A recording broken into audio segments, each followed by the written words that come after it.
They good. Good. The readings were heavy. Readings Very- are heavy. Yeah, it's got some dense theories. Starting next week, the load gets a little lighter. So I think it's good news. Um it's a lot of work, but I think that many of the things you've read should be reviewed, right? Some of the things like intersectionality or yeah, things that you already know, right? So I don't think it's really, I hope it's not too much of a heavy lift. We're trying to activate your prior knowledge and trying to like connect it to the new knowledge, which is the has to do with the development theory. Okay. So hopefully it's not too bad, but just, to tell you to just share the good news is that starting next week is going to get a little lighter because we have one chapter each from each of the three books.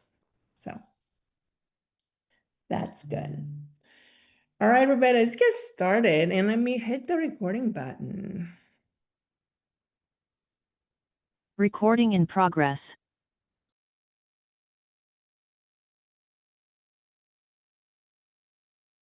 All right. Other than the readings are a little bit dense and maybe a little bit too much. What else do you have? Any reactions before we officially start our discussion? Everything's okay?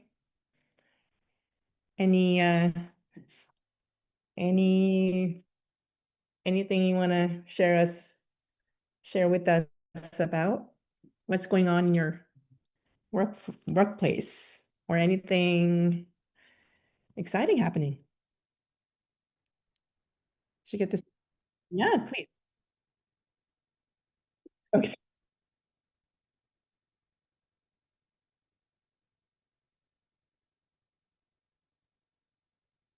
Yeah.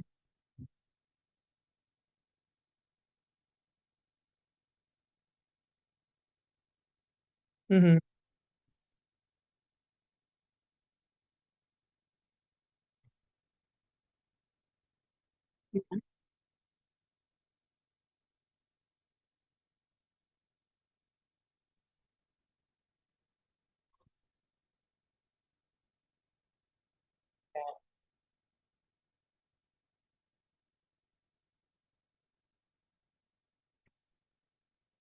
Hmm.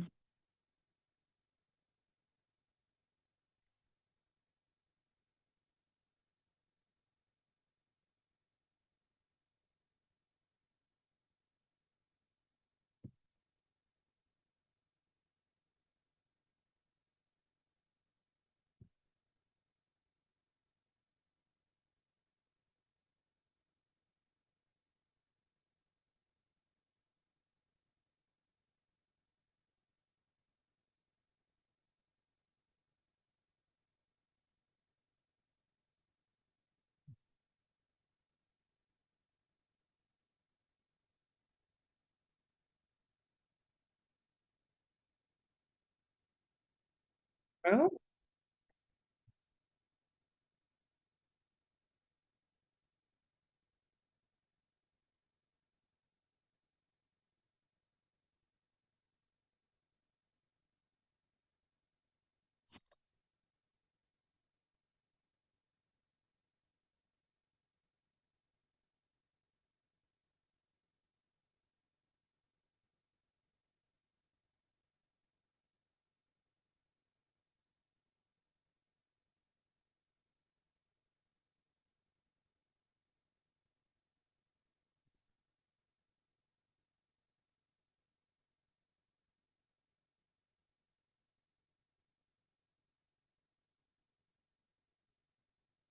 okay. Thank you, Ernest, for that.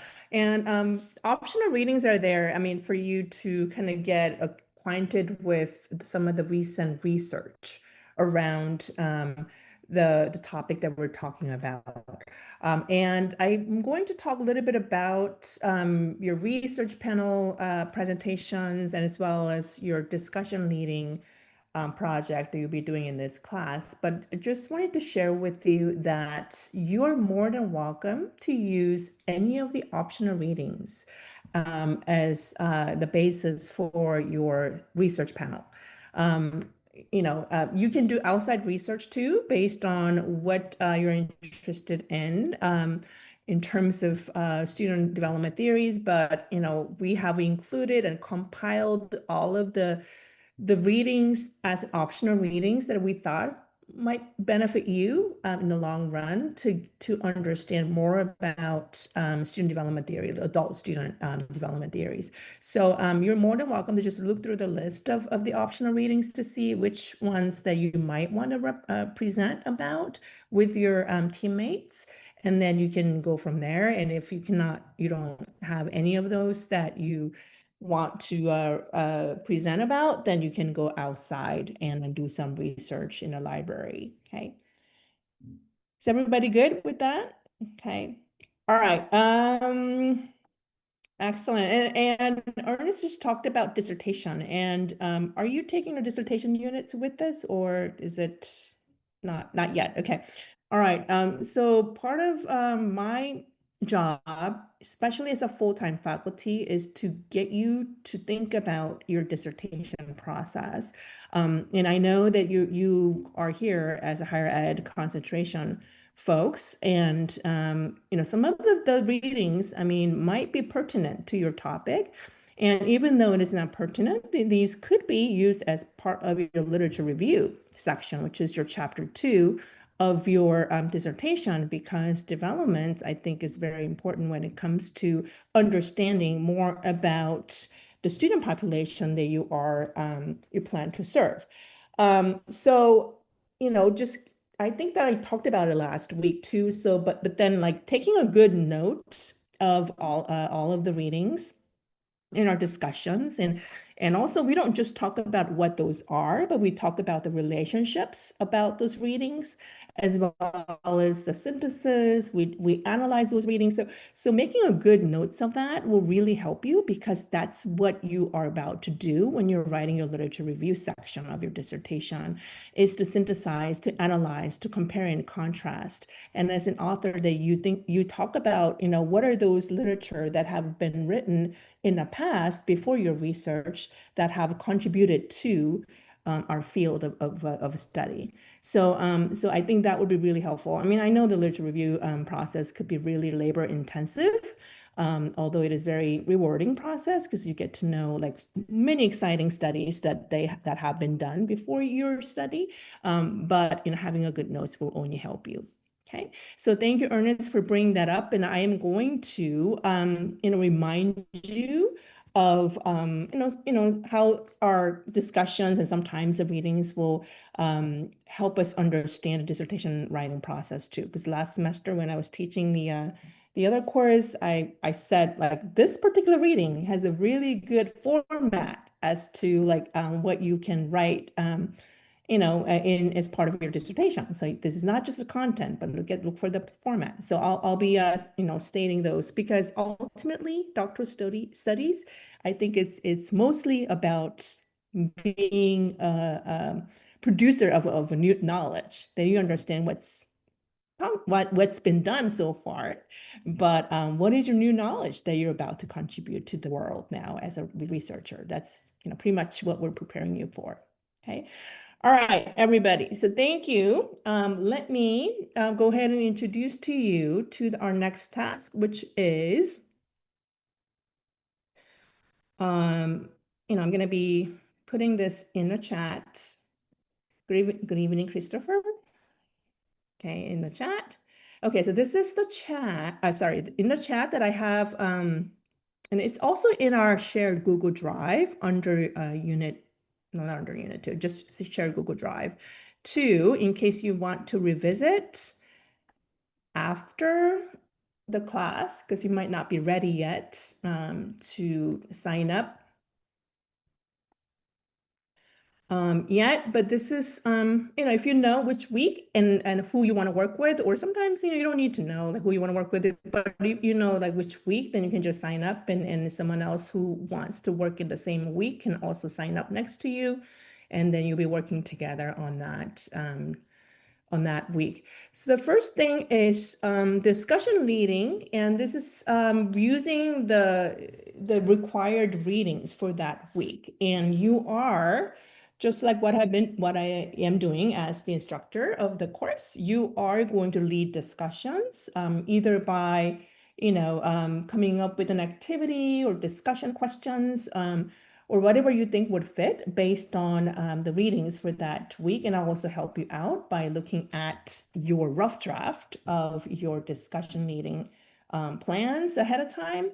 But you will be like, you'll be leading this discussion for the first 30 minutes of the class.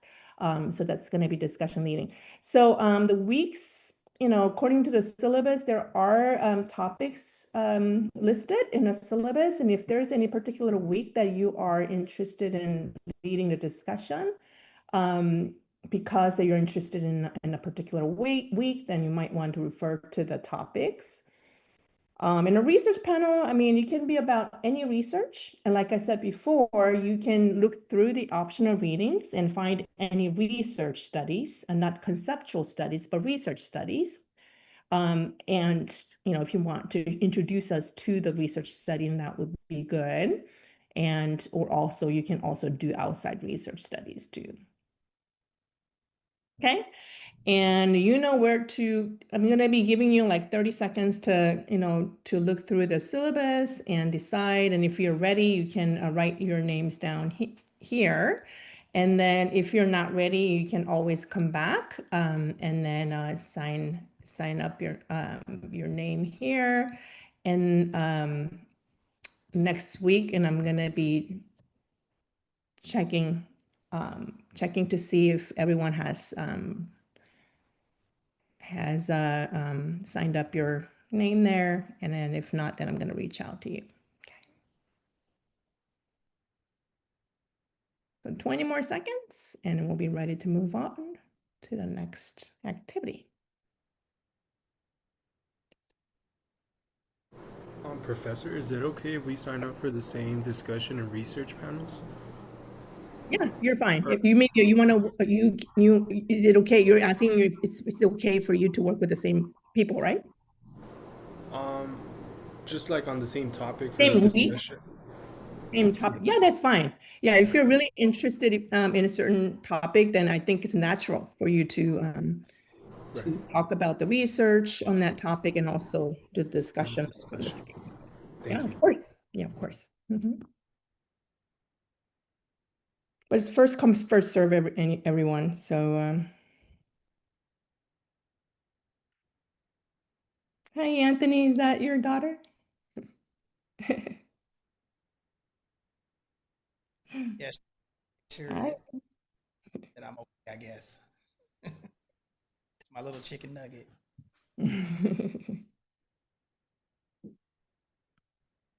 Yeah, my daughter used to pop in too.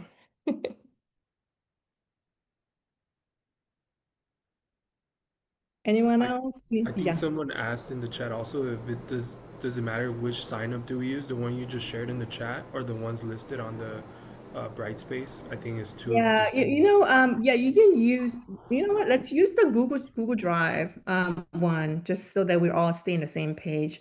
Brightspace one is fine too, and I'll consolidate if you have, yeah, let's do that. Let's do the Google Drive, the link that I just provided to you, because just so that we're on the same page. So we can do this all together.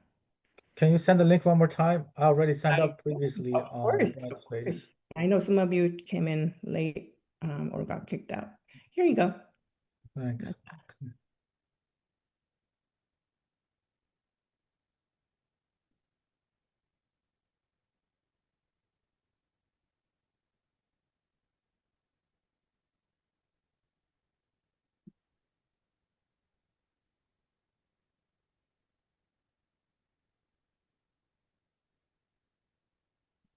So we can have two different And weeks just to let you know, yeah, what's that? for discussion leading and research panel. It can be different weeks, or should be the same. Yeah, it can be different. No. Please don't. Yeah, you don't have to. I mean, it's going to be too hard for you to prepare for two different things, unless you want to get it over with and do it in 1 week and get it over with, whatever works for you. But I would encourage you to, do it in 2 different weeks so that you can allocate some time for the discussion leading and the second project on another week. But it's up to you. I mean, we're all professionals. You know your workload and you know how you work well. I don't have to teach you to do that. So up to you. And just so you know, week 7, we do not have a class. Okay. And it's on a syllabus. So some of you should, and you might have already looked at it. And week 7, we don't have a class, but I will be holding an office hour there then. That's time when I make myself available for you to come in, and if you need to talk about your paper that is due in week 8, because that's the due date for your first major paper due in week 8. So if you want to come in and discuss your work in progress, that's the time, or you don't, it's an optional office hour, so you don't have to come, but you can use the time to catch up or write your first paper, or use the time productively. That's why this course does not meet in week 7, but I do want to make myself available during the week that we don't meet as a class. Christopher, you have a hand up. Okay, this is probably user error. So I'm looking at the research mini panel sign up, Mm-hmm. and that should match the Google Sheet for research panel. Is that correct? Like if you signed up for week 10 on the Google Doc, then you should also be week 10 on the Google Sheet for research panel. For example, Khadija, Medica, and Daniela are week 10 self-authorship, so they should be week 10 on the Google Sheet. Am I misunderstanding? Um, Because they're the same, right? okay, I need to understand. Okay, you mean Google Sheet is the one that I sent you a link for, right? Yes. Okay, here's what I have. Right. So, sorry, let me move this out of the way. Okay. Here's the sign up document for the research panel, week 10. Mm-hmm. These folks signed up. So then they should be here. That's right. You're right. Okay. So there's folks already signed up on here that should already be here. So like, for example, Daniela, if you're here, I put myself on week 10, but you guys had already settled on week 10 from the other document. So I moved to week 9 with That's Erica. right. Okay. That's Thank you. right. It should match. Yeah, it should match. If you just already signed up there, then you just need to like cut and copy and paste what you have in onto this sheet.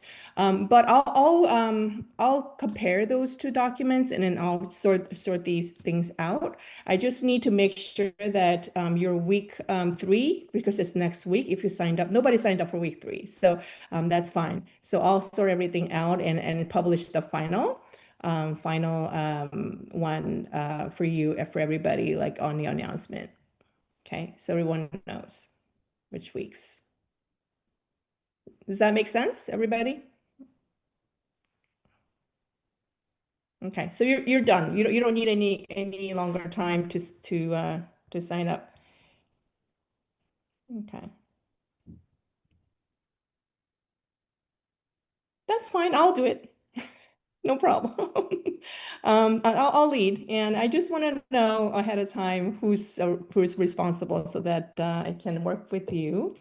And also let me share with you my expectations next week about class leading as well as your research panel. So, because I want to see your plans, preferably at least a couple of days before your presentation, scheduled presentation date, so that I can give you some feedback on your plans. Okay, so you might have some like slides that you put together with your group members, or you might have some outlines, or you have some activity ideas, and you just send them to me. It's not required, but I would love to see your planned activities or your questions or your whatever you want to do ahead of time. That way that I can give you some feedback, and also I can make sure that it doesn't overlap with my activities, right? So it helps me out on that. Yeah, so no one is doing it week 3, and week 4 we have Laura and Josh, right, signed up. So yeah, thank you for volunteering to go first. So I will check back with you next week, and you can meet ahead of time to discuss, how you're going to be leading the discussions just for 30 minutes or so. And then, the drill, right? So discussion leading is not too difficult, because you just need to help us stay engaged, on the topic for half an hour. Okay. All right, everybody, and I'll finalize the list and I'll share it with you on the announcement page as well as on this Google Sheet. And I'll make sure that it aligns with the Brightspace as well. And then I'll make corrections for both sheets so we see consistency across all the platforms. Okay, everybody? All right, sounds good. Then let me share my screen so we can get started.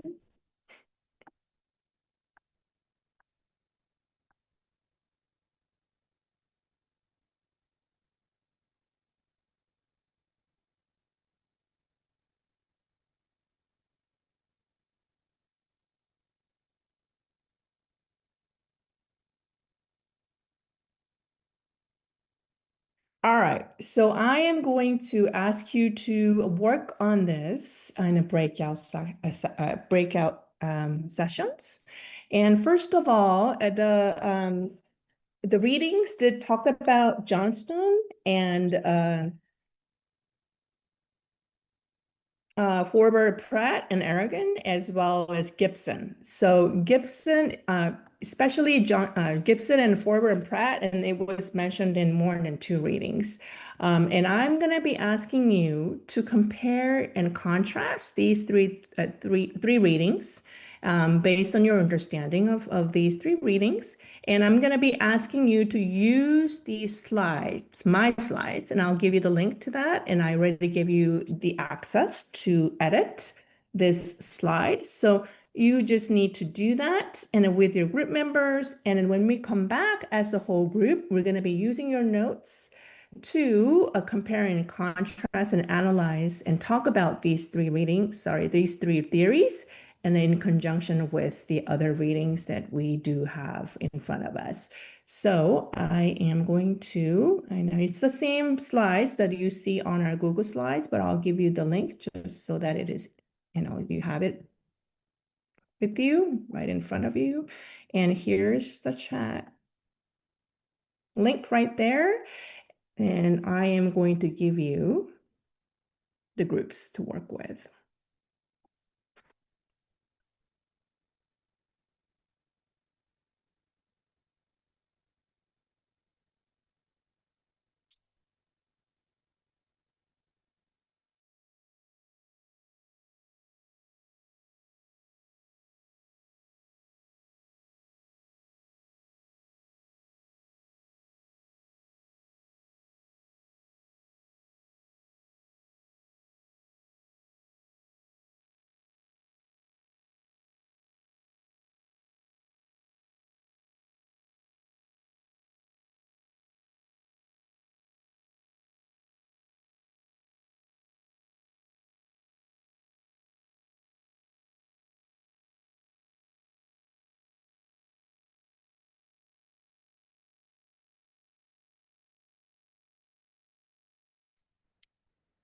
Same.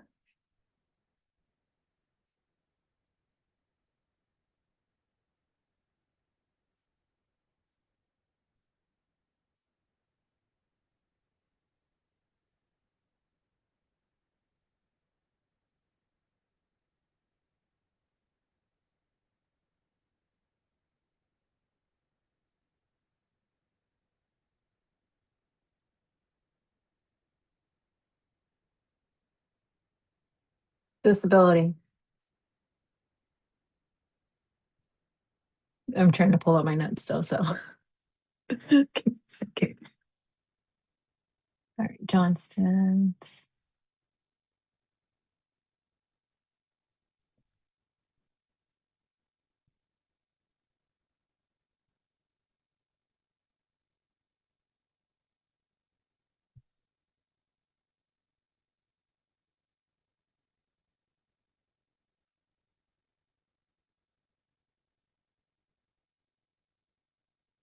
Okay.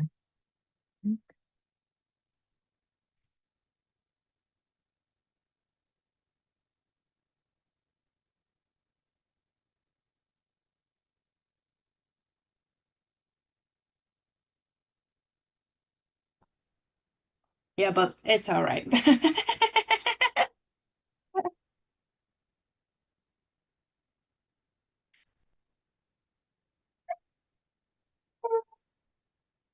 Yeah, my full name is like Maggie Zhu, so Maggie just everybody finds this easier for them, but it's all right. It's all right.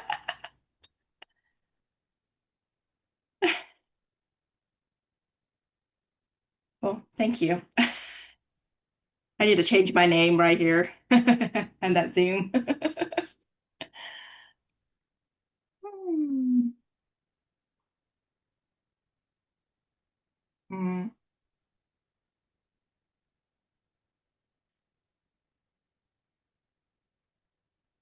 Mm.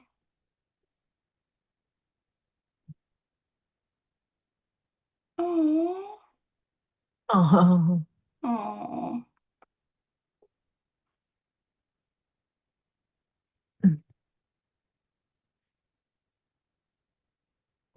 Mm.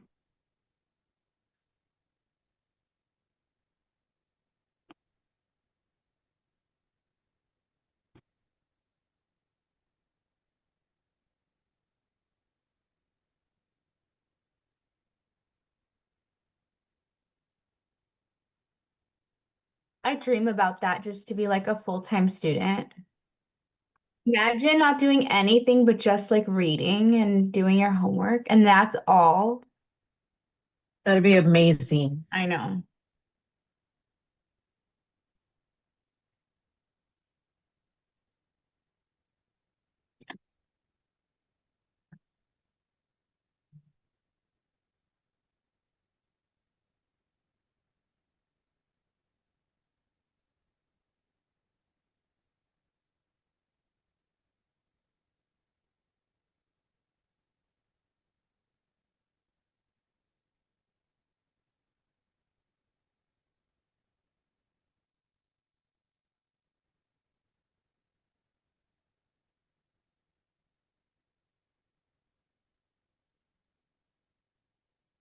Oh my God. And because I have a family and other commitments.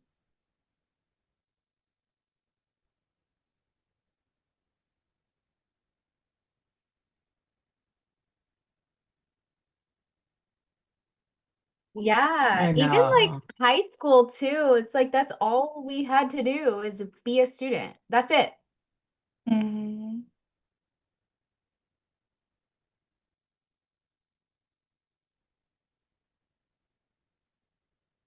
Yeah. So wait, what group number are we? Oh, we're one. We're meeting room one. So does that mean we're group number one? I Oh, yeah, yes. probably. Okay. Yeah, I'm not touching anything in the slide yet.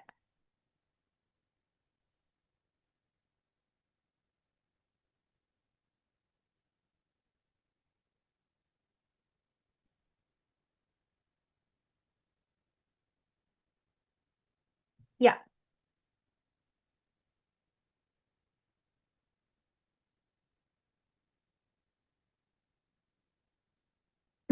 See.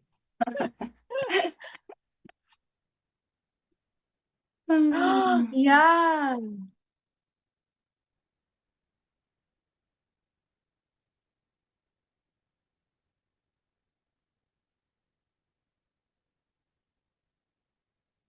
Mhm.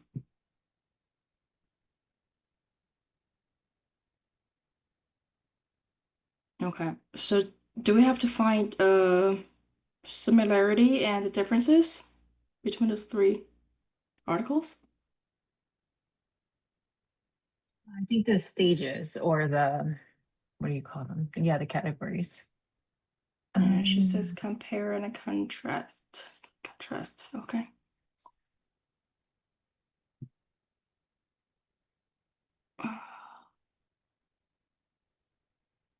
Well, all three models explain that disability identity develops over time, I think. And they also emphasize the self-awareness, acceptance, and a connection with others, I think.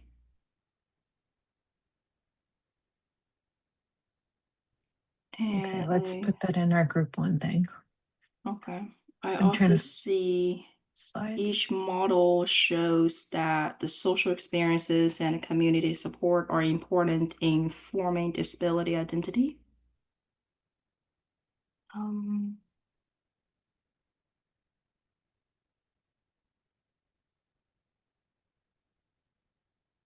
I agree. I see the Gibson and the forward Pratt stage Mm. has an overlap of the acceptance phase.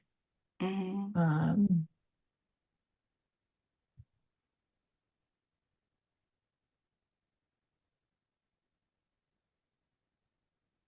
There's a six Yes. categories, yeah.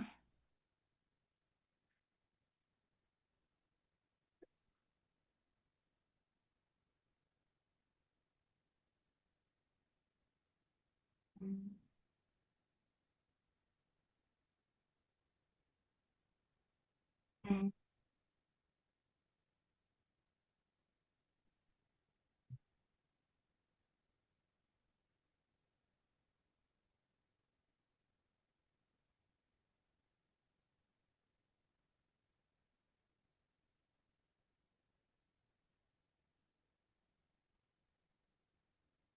Mm. Yeah. All three of them have different focus to me. Johnstone is more focused on the different ways the people experience disability identity, and Giberson, Giberson, sorry, has more focus on like emotional growth and a self-acceptance. I think Forbert is more like connection to disability, like culture and a community, something like that. Mm-hmm.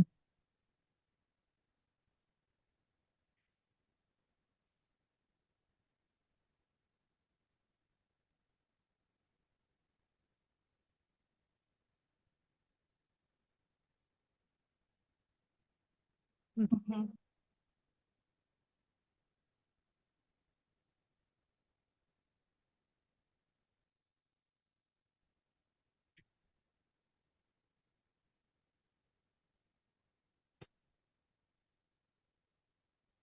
I forgot. I think it was four or the last four Pratt where he talked about his stages, but how depending on the individual, the stages weren't like something that was like one, two, three. It was like you can always bounce back, going back and forth, just depending. I feel like I just read that, but it probably just went over my head somewhere.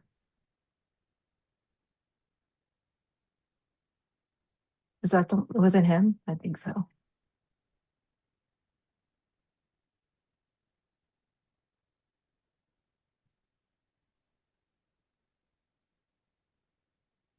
Yeah, it was his motto of the social and psychosocial identity. Mm. Let's see. Which one did you just say, Liz? The model of social and psychosocial identity development, the Forber Pratt.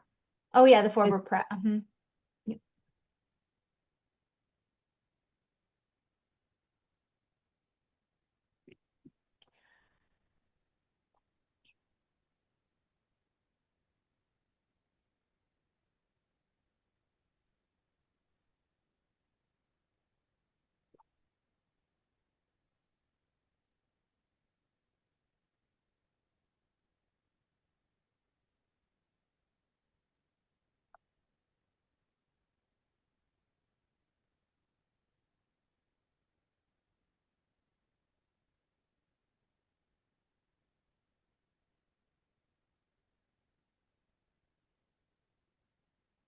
Can I ask one question about that discussion we just signed up for?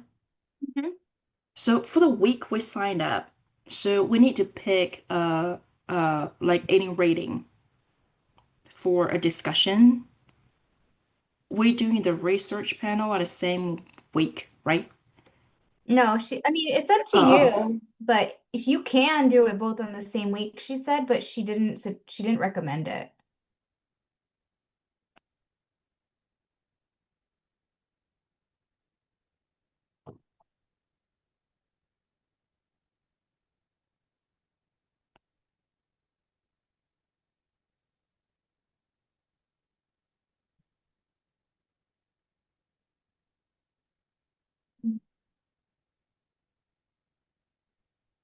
Mhm.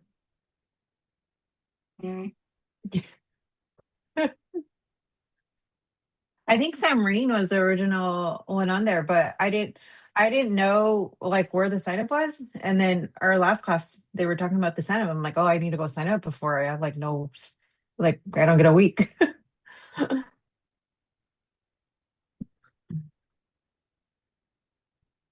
Oh yeah, that was I was like, "Mm."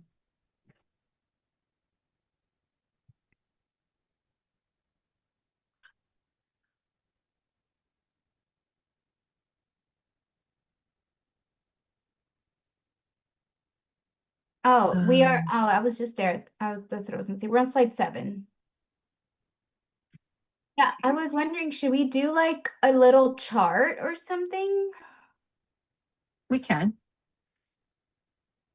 Yeah, Ernest, I was looking at you. You like those images. Oh.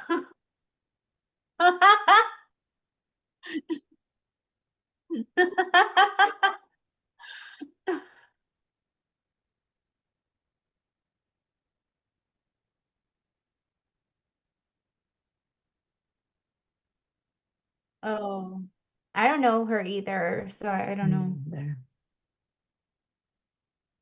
Yeah. I was just gonna say George loves her.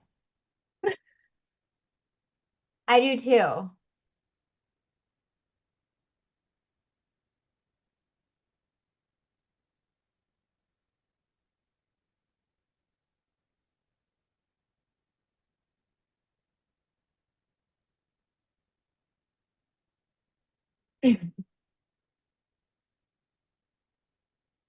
Let's look at it. Let's see. Look at you. Oh, look at oh how wow. nice that is. That's amazing. Mm-hmm. Yeah, I was like, I need that. You did that on Notebook LM? I need a, I don't need just do notes. I do the podcast. Oh, yeah. And the podcast, she does. I was gonna say those voices. I was like, oh, those are our Notebook LM friends.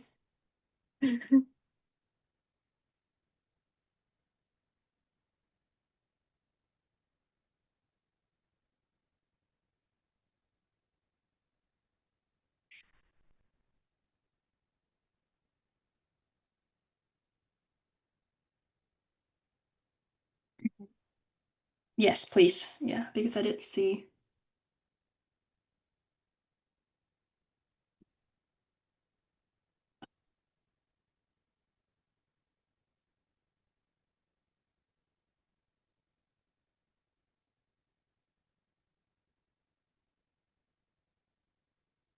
Oh God, it's still. Oh no, yeah, it zooms out nice. Yeah. Yeah, when you zoom out, it's not blurry at all. It's perfect. Mm, yeah.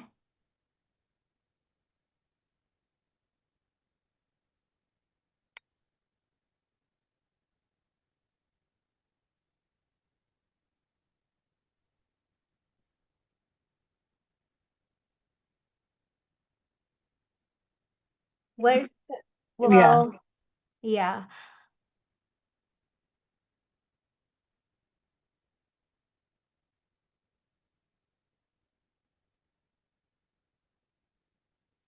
Mm-hmm.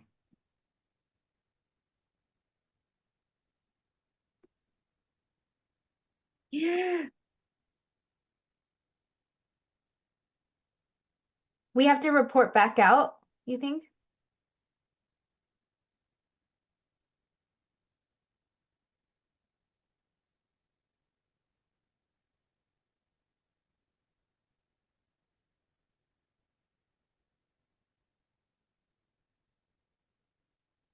Maybe she's only gonna give us like a minute each per group. Because we're all gonna be talking about the same thing. Yeah.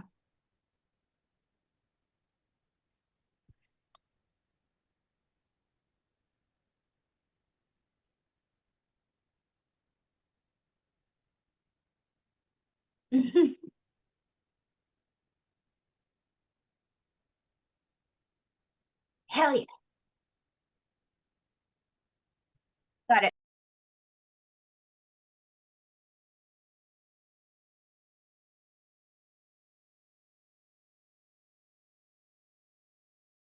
Recording in progress. Okay. Let me just make sure that I share this. Oh.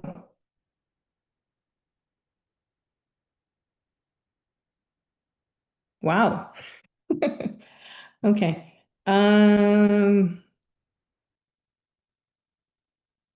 Should we start with this?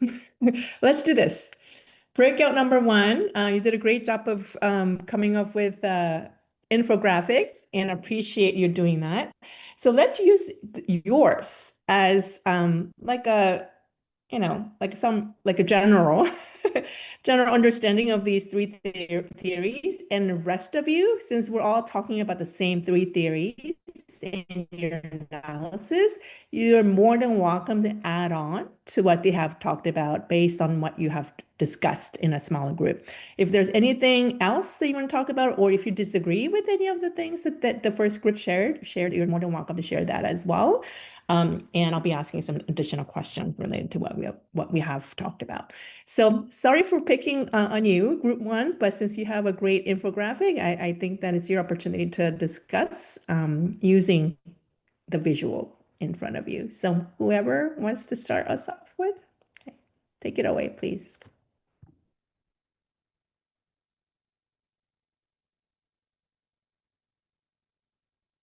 Mhm.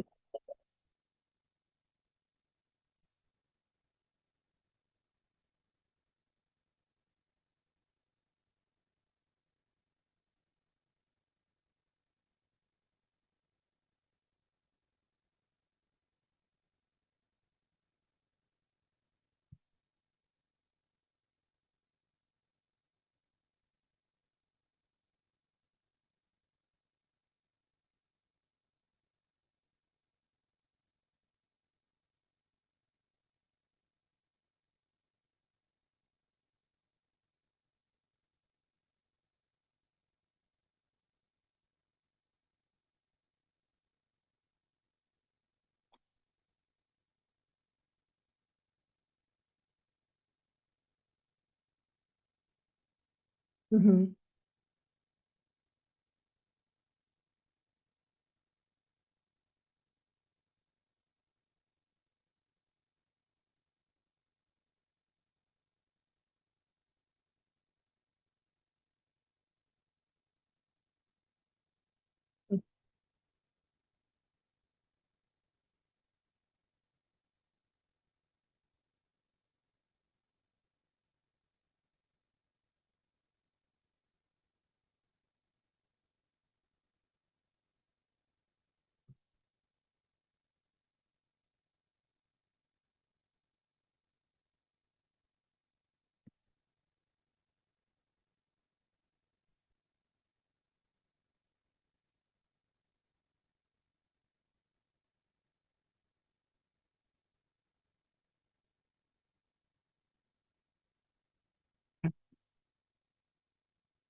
Yeah, I think you captured it, Ernest. Thank you so much. Okay, thank you, Ernest and Laura. And anything you want to add on to what you have talked about from the group number one? Okay, so your peers want you to share the PDF with them. And I do have this in our shared Google Drive under week 2 at this whole slide, so you can look at it that way. So before I ask you any questions related to this, I'm going to be asking the other groups, maybe group number 2, since I have yours next. Christopher, DeAndre, and Louis. What did you talk about? I know that you have talked a lot about like what's going on in your workplace regarding the content of these theories too. So anything that you talked about that you wanted to share with us? I'll just give a thought bubble towards like the latter part of our conversation that I was kind of comparing Gibson against Pratt. And Mhm. like if you just use the timestamps, how like coming out of the 90s prior to like ADA reform, Johnston in 2000, the 2004 version is very I don't want to be mean, but it was less village-like, if you will. 2024 was more the ecosystem. Yes. Um, Gibson, so if you overlay ADA spreading across being more federal, less state, and then institutional level. I struggle with passive awareness. Like I wanted to windmill about that, but it's so true. Like I related it to like I had a student one time ask me when did I find out I was black. Mhm. I was like, friend, that's a good question. Somebody did have to make me aware of that and what that means. Comparing Gibson to Pratt, starting with acceptance is much more of a healthier way, I think, for this particular generation. Mhm. As and that's just what stuck out to me, is I'm always like overlaying the historical context to it. And then Luis gave his real world perspective. Okay. Thank you, Christopher. Anyone else from the group? Um, I mean, Luis had a really good like example. I think the only addition that I would make, from my perspective, so I was really happy to see that we were using this theory um, text and that I was able to pull it back out after having used this text previously. But I was sharing with my group when we first got into the breakout room that we studied a lot of different theories when I took this class in my master's program, but I don't remember us ever specifically focusing on disability identity theory. And so I found it to be incredibly helpful in reframing the way that um, that I, as a practitioner, others focus on disability identity theory. And when you think about the podcast that we listen to as well, um, hearing that disabilities aren't necessarily a difference in the way that we approach um, our lived experiences. There are inherently different challenges and impacts that come along with depending on the disability, but that it doesn't need to be taboo, it doesn't need to be shameful, it doesn't need to be anything that's viewed as a deficit, and that it does actually really just describe us as who we are as people and the experiences that we're having as people. And the and that was something that I guess stood out to me. So that was sort of something that I was thinking about as we started this conversation and then as we moved through the comparison. But like I said, I think Louise had a really good personal example through work. Thank you, DeAndre. Louis, anything you want to add on to what your group members had said, or are Yeah, you? sure. So just to kind of piggy it back from what DeAndre and Christopher said, like disability identity is socially shaped and is not just a medical issue. Kind of giving the experience of how I work with students here, um, going from K through 12 where they had IEPs to now obviously in college you have to self-identify. Being in this university as a counselor here at USC, predominantly white university, many certain groups of students may come with equipped resources of how to access these spaces and are prepared to utilize as we know it here, OSAS, the Student Accessibility Support Office, in a manner that is helpful for them to succeed and is just common practice. Um, while a student that might come from color and, you know, misinformed and probably has never known themselves that they're disabled or they have access to disability resources, they'll pretty much put themselves in a disservice where they don't know that they can access such resources. As I was telling my classmates working here in the School of Engineering, they have a lot of support system for like test taking and note taking and access to resources that can make a difference for a student, especially if they get that allotted extra time for an exam. And I've seen many students of color that come into the space, like in this such big university, Research One University, where they have access to these resources, but they wouldn't even know where to step foot. And having those proper allies, like myself being a counselor, putting them in a position where they'll be able to succeed and, accessing the research that's pretty much part of the whole package of being a student here at USC, and the investment in tuition, and not seeing it as something that is fragmented or something that they should shy away from. And as I seen like their counterparts, like, not to say it in a bad way, but like a white student, their parents already would know that you need to access such resources. These are the appointed office you got to go to. You know that these resources are allocated for you, and that's what's gonna, be made for you, and that's like common practice. And you can see the contrast in backgrounds for students or misenfranchised students or students that don't have access to such spaces from high school going into college. So you're talking about not just the intersectionality, but social justice and maybe like access issues too. Like you have the resources available for the students, but some students don't have the means, or they don't have the network, or they don't know that they can tap on to these resources. So sometimes they are not given the information. Sometimes they don't know how to navigate, or they don't want to seek help sometimes, right? So all of these really contribute to their chances of tapping onto these resources. Maybe if you are, um, if you know somebody who's gone to university before, so if you're not like first generation students, college students, for example, then you would know how to navigate the university resources to tap onto these resources, right? But if not, then you need to do this your own, and sometimes it puts you on a disadvantage realm, because you have to do this on your own. Your your identity, or you as a disability person with a disability, and this could be added on to like different types of like disadvantages or advantages based on what you have, what you don't have, and also like who you don't know, and your socioeconomic status, and your racial and gender positionality, and also the identities and resources. All of these would factor into how you can navigate and how much resources you might end up being able to access. Okay, great, thank you.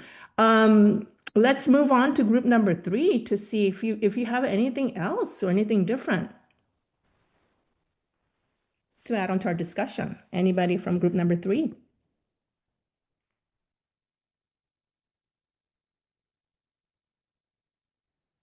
One thing that I definitely want to say is that, disability doesn't always mean that, I'm going to say this from a veteran's perspective, it doesn't always mean that someone cannot work or they're incapable. We have to be very careful in regard to how people are labeled when they have some type of disability, because it's not always, there's several ways to identify disabilities. And I kind of feel like with me having, you would never know, but I'm 100% disabled combat vet, but I'm still able to function in life. And sometimes people put that stigma on people who have disabilities, like they have to be in a wheelchair or something like that. And that's not necessarily. So, I just think that we have to be careful when we say, when we identify a disability as being negative. Mm-hmm. That's great, great point. Thank you, Anthony. Anyone else from the group? Well, this reminds me of the video that you all watched, or the audio, sorry, audio clip that you all watched about how you would be um, calling those people with disability. And in some, I know that many of you, 10 years ago when I was teaching this same content, this was, let me just move to, person first language versus identity first language. This was the labels that we were told to use. For example, suggested alternative is person who uses a wheelchair, not wheelchair bound, or person with disability rather than saying disabled person, right? This was what we were told to use person first language and not identity first language. But the audio clip that you all listened to have talked about how some or many people with disability, they would prefer to have the people first because disability becomes part of their identities and they want to highlight that, okay, when they're being called, right? So it is based on the preferences of those people who identify themselves as part of this group, right? So it's not always this case. I mean, we don't want to use euphemism all the time, right?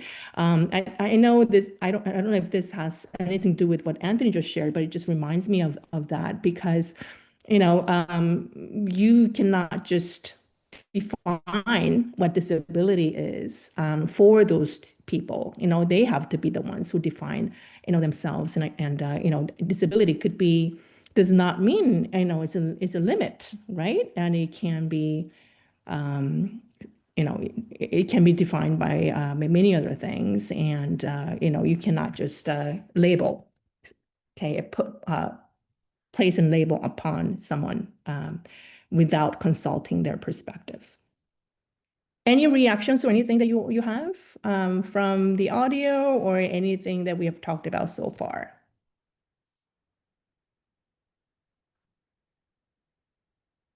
Ernest, you have your hand up.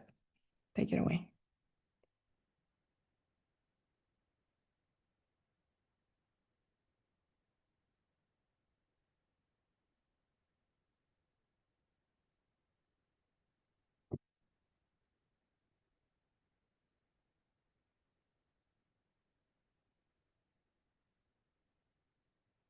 Yeah.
Mm.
Thank you, Ernest. So this is, yeah, USC, I mean, I think institutions in general, we have a long way to go. I mean, it just, we know what's good from research, and we want to share this with you all and with all of the, all of the faculty and staff here at USC too, so we know what is good and what needs to happen. And we're striving for that. As you know, so at least we know what it's working and what needs to happen. Tadesha, you have your hand up. Take it away. Yeah. Yes. I've just been able to kind of just reflect on my role as an advisor and just like how these models are just really extremely relevant because they help me understand how students see themselves, why some students may resist support, like how belonging and identity, affect performance, and just reminds me how I should be supporting my students holistically rather than transactionally. And these theories really help advisors just move beyond, us questioning what students only need academically. Instead, like it forces us to, it encourages us to really see like what developmental, emotional, and social and identity experiences are our students navigating. And so, for me, I can recall how sometimes I can work with a student and they'll share with me how they're trying to get accommodations and they're the way that the support that USC offers for students, some of our students are ashamed to get that support. They state like, oh, we need a note taker, the note takers in our class, and I don't want my peer to know that I need this type of support.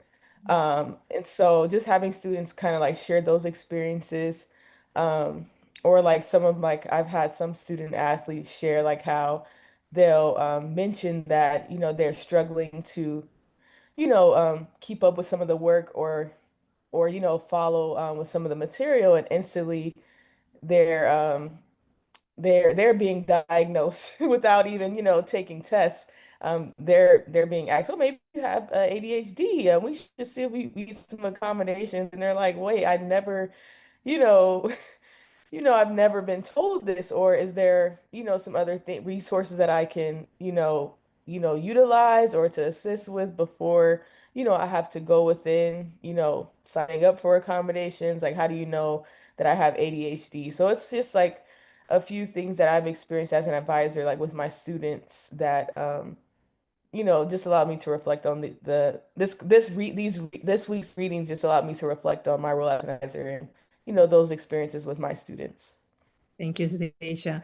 Definitely. I mean, since we are talking about these models, I just wanted to briefly mention that medical model, I mean, as you all have read from this week's readings, focuses solely on disability as a medical issue and ignoring social and environmental factors, in which Tadesha and Ernest have talked about. And how environmental and social, ramifications of being labeled as students who need accommodations might be really, maybe really serious for some of the students who, to the point where they might refuse, the accommodations that they need. I've seen many instances like that, or they don't seek help, or sometimes, it happens many times. And if you fail to realize the importance of these different models that come into play, in one individual student, and you are at a disservice of helping those students and supporting students holistically. So medical model, as you can imagine, promotes a view of this disability as a problem to be cured or fixed. Okay, this is like looking at it from deficit model, right? So you are coming from a deficit model, and just like what Christopher said, I'm sorry, Anthony said, something that just like because you have a disability does not mean that you can function, just like people who are identified as able, right? And so, but it does have this connotation saying that it needs to be cured or fixed, okay? Social model, and it does have limitations too, in that it fails to account for the diversity of disabilities and their interactions with various environments. So, so it does have limitations, but you would need to look at it from different perspectives, such as medical, social, and here are social, medical, minority group models, biopsychosocial model, right? It integrates biological, psychological, and social factors, and minority group model considers a disability in a minority identity. Intersectionality comes in, and I don't want to give you more things to remember, but you can just see how different models would come up. These are not from your readings. Your readings have moral model, medical, functional limitation, social model, and social justice model. But here, from other research, medical, social, rehabilitation model, interface model, rights-based model, treasury and charity model, and economic and customer empowering model. So, I mean, I'm not going to go into details about these, but these all come with their perspectives about how they view students with disability, right? And if you combine all of these models, then I think that you're looking at it, holistically, and you can, find, just like what Tadesha said, find a better support plans for the students to understand more from their perspectives and what they go through. Okay, they're going through. All right, let's go back to group 4. Can one of you or all of you or two of you maybe chime in on what we've been talking about, if there's anything else that you have talked about in a small group about these 3 theories?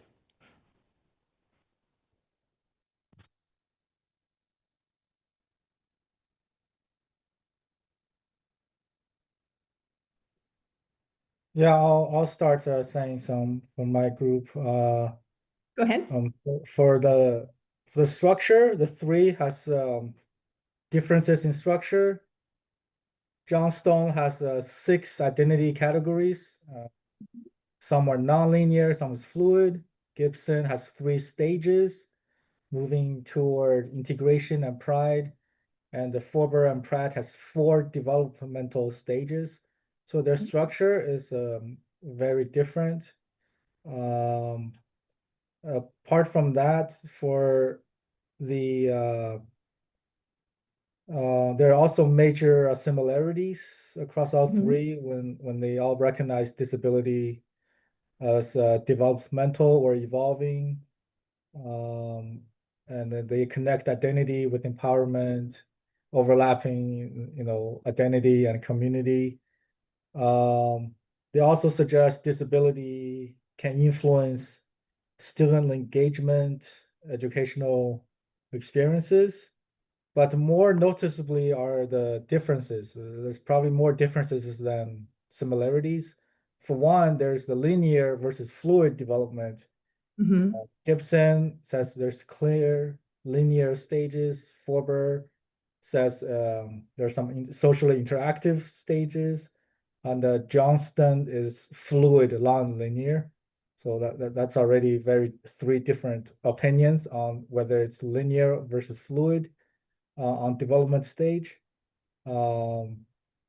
Also, a focus on the disability culture in Gibson is pretty minimal, but it's central in Forber and Pratt, and it's somewhat present in Johnston, but it's more flexible. So it's probably Johnston is the hybrid mixed view. So that's also a noticeable difference in the culture, on their focus on culture.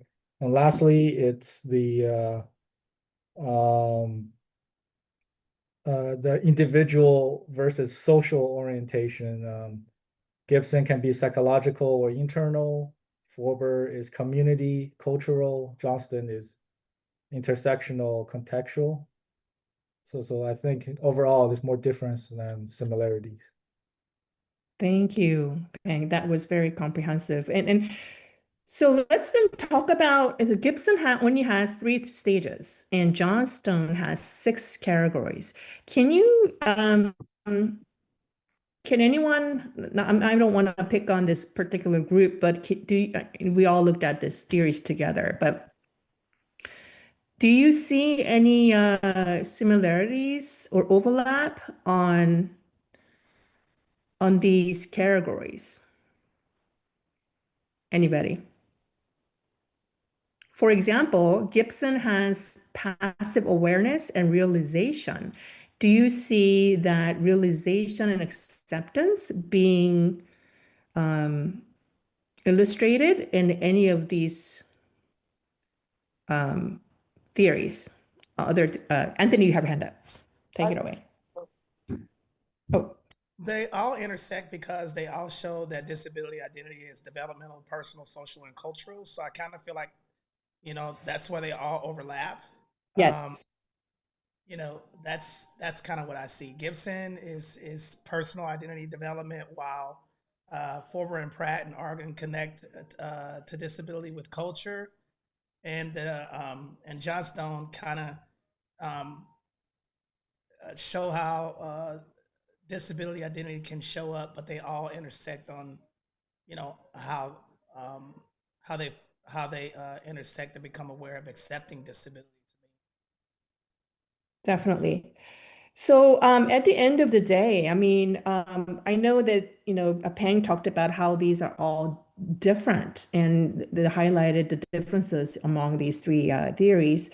And at the end of the day, and the goal is for them to be accepting, right, and themselves as a person and realizing and with the context surrounding them. And I think they are being more accepting of themselves as who they are. Tadeisha, you had your hand up earlier and you lowered it. Is there anything you wanted to add? Oh yeah, I was just uh, Anthony kind of hit on it, but I was just gonna say that I think that Josh Stone's model also reflects that. Is because we're able to see that not every student like experiences disability or struggle. They struggle in the same way, um, but that also helps us from like making assumptions as well. And so yeah, I think Josh Stone's was one that I saw like really well with that. Mm-hmm. But I think they Thank all kind of do the same. So then let me ask you this question to you all. Okay, so we talked about first wave, second wave, and third wave of student development theories last week, right? Do you see any of these three theories um, as part of wave one, wave two, or wave three?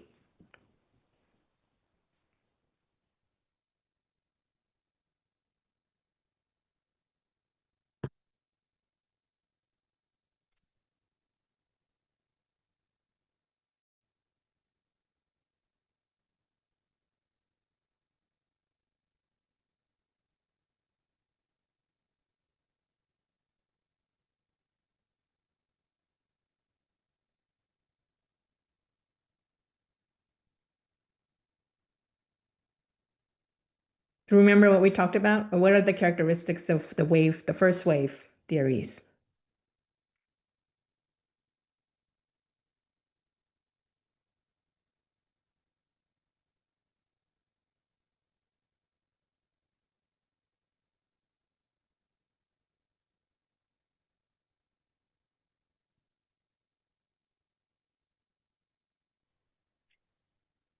I mean, I know there were some limitations on like the first wave, but I felt like the first wave was really about the individual, right? Yeah. And Correct. then when you move through the different waves, you go into like student involvement. So then that's the social part, the connection. And Right. then wave three, then you're looking at the institution, right? So it's the self, the social, and then the institutional. So I think that's kind of how they intersect. And when you look at, for example, the over, I know some of our notes got cut off on the slide, but for the overlap is that progression from to positive identity into acceptance. And so if we think about the waves in that way, that was kind of the intersection that I found.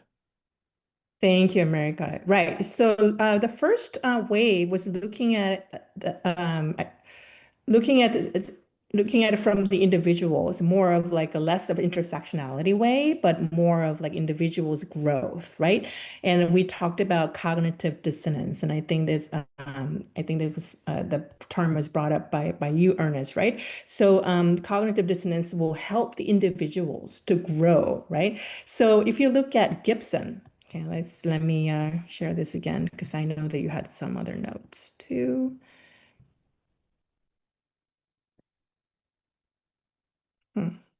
Okay. Um, so if you look at Gibson, you said, I think all of you so far said focus on three stages, and they're pretty linear. Many of you have said. Remember, the first wave theories are more linear, okay, more linear, right? And although Gibson argues that you can always go back to the previous stage, however, it is described as more linear compared to the other. And Christopher, you said Gibson feels the most connected to wave three. Why is that, Christopher? Can you explain from your analysis of that, Gibson? So anything in education has to be metricized. There has to be some way, from my perspective, um, kind of like a plot map or whatever you call that. But I think when you get into the like Johnstone's 2024, their revised model, that's too, um, I don't know, that just feels too disconnected from the education system today to be able to metricize that and to be able to resource it. Gibson, I think, feels the most closest because we can connect it to student presents a challenge with the system as it's designed. So you identify a gap. So unfortunately, we're coming from a deficit lens. So then you resource the student and then they're progressing forward, so on and so forth. So you're getting into that accepted stage, blah, blah, blah. To me, Gibson feels like the most connected to Wave 3 of student services from that Okay. perspective.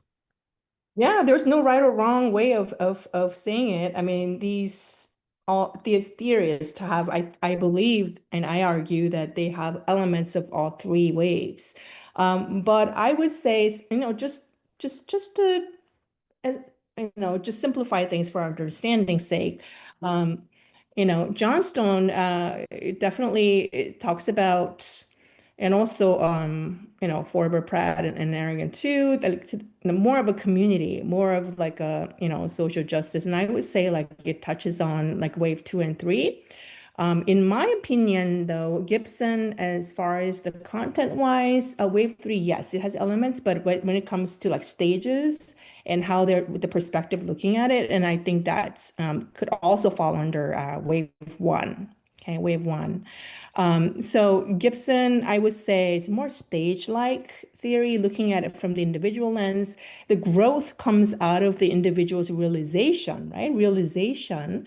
And also it is it is influenced by the outside factors, of course, to realize.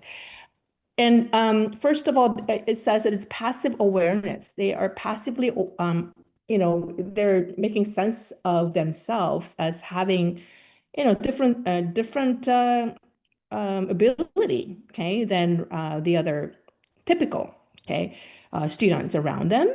And that's the passive awareness. And they realize that there's differences between what they have and what they don't have and compared to the other peers. And this realization, it's individual, okay, and acceptance and later on.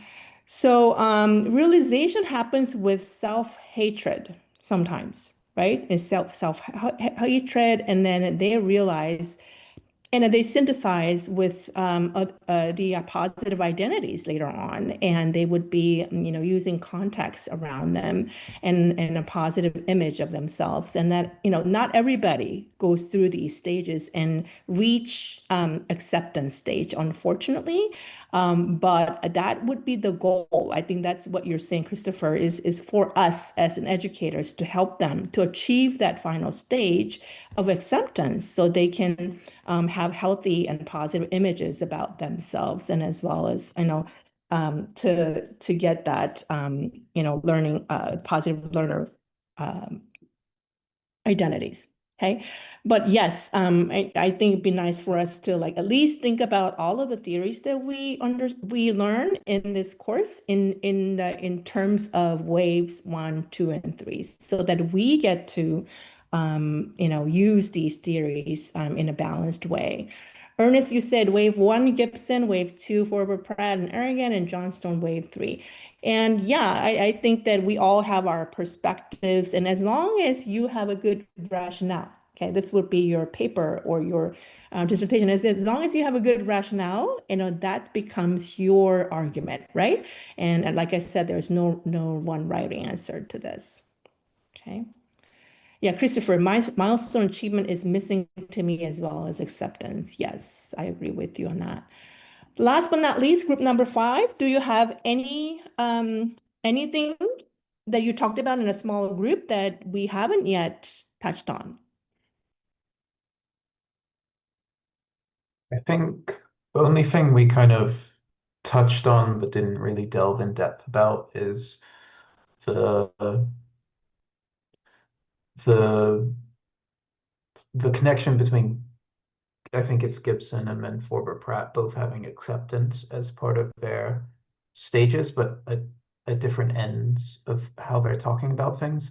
And we talked a little bit about how theoretical models, obviously, they all exist in order to help us understand reality in the world around us and all this kind of thing. And looking at just one at a time is not usually helpful, which is why we go through exercises like this. And I think that demonstrates exactly why, because you can look at things from different angles, you can, see things in different waves and all of that kind of thing. And so we just spent a bit of time talking about that aspect of things.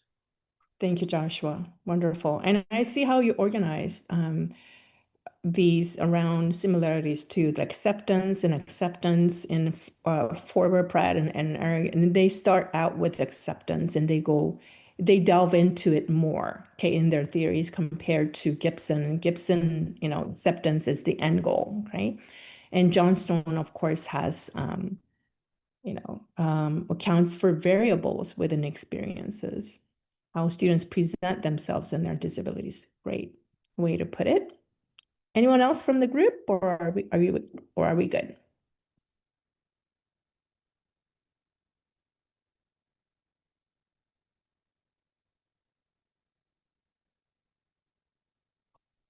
Okay. All right. Well, wonderful. And let's take a break, 10 minutes, and then come back to discuss some more on the models, right? And then we'll be using cases to look at the models too. 10 minutes, everybody.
Right, everybody, welcome back.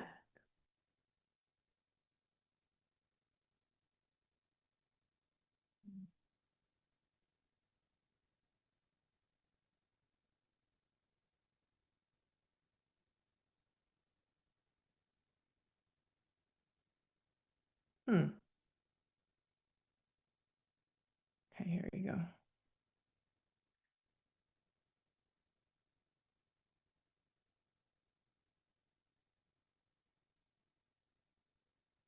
Okay, so we did talk about the different models. Give me 1 second, let me just make it a little bit big. Okay, there you go. Different models, and of course there are limitations as well as strength of these different types of models, because it does allow us to look at disability identities from different perspectives, although it's quite restricting if you just use one type of model. So it is important, the implications for us as an educator is to make sure that we use as comprehensive models as much as possible by trying to use different models as much as possible. So the social model, for example, of disability. So if you look at it from the an environmental element of the social model, and you're looking at it from, for example, inaccessible infrastructure, lack of services, poor communication, institutional, like lack of employment opportunities, non-inclusive legislation, and so on and so forth, lack of education opportunities, attitudinal, like negative stereotyping, poor understanding, increased social isolation. So within the societal barriers, you're looking at it from more like immediate context and as well as more a broader context of things, and how these could contribute to individuals the sense of identities, and also their advantage and disadvantage when it comes to accessing resources too. So it is important for us to try to understand from multiple different perspectives, and models of disability continues disability as an act of God. Look at this. Disability is regarded as a punishment from God. And this has, this is somewhat similar to like disability as a medical model too. Disability as a disease, disability as a victimhood, disability as a socially constructed phenomenon. Similar to social lenses, disability as culture, disability as identity, disability as a human rights issue, disability as embodied experience. So in addition to what we covered so far, there are different ways of looking at disabilities, and looking at it from all of these lenses could only strengthen our role as educators when serving students with disabilities. And also intersectionality, race and disability, gender and disability, and so on and so forth, right? So exploring the unique challenges and experience of individuals with disabilities from diverse racial and ethnic backgrounds, including systemic barriers, cultural perceptions. And so, for example, what would be the unique needs of those individuals who would identify themselves as racial minority, as well as having certain disability, how is their experience different from those people who are who identify themselves as having disability, and also coming from the white middle class, for example, very different, right? So we might want to also look at it from the intersectionality lenses, as some of you have already shared with us. Okay, and these are some examples of intersectional case examples. Okay, and I know that you've read some and tenets of discrit, and some of you have mentioned it, right? Discrit. So this is disability and CRT, right? So in combination, discrit focus on ways that the forces of racism and ableism circulate interdependently. So it's also talking about it from the critical lenses to see, how we perpetuate the status quo with the current way of understanding, also helping and supporting those people um, who have the needs, okay, when it comes to having access to like special needs, for example. Discrete emphasizes social constructions of race and ability, and yet recognizes the material and psychological impacts of being labeled as raced or disabled, which sets one outside of the Western cultural norms. So it talks about discrete, it talks about how it is, we tend to serve those, people with disability with the lens of Western and white middle class heterosexual norms, right, in place. And whiteness and ability is as a property.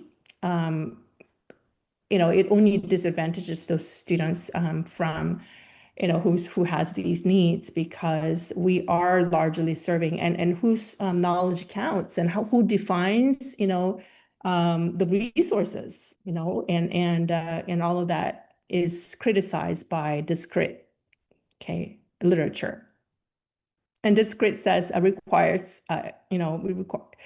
activism and supports all forms of resistance. And I think one of you had mentioned the importance of having allyship.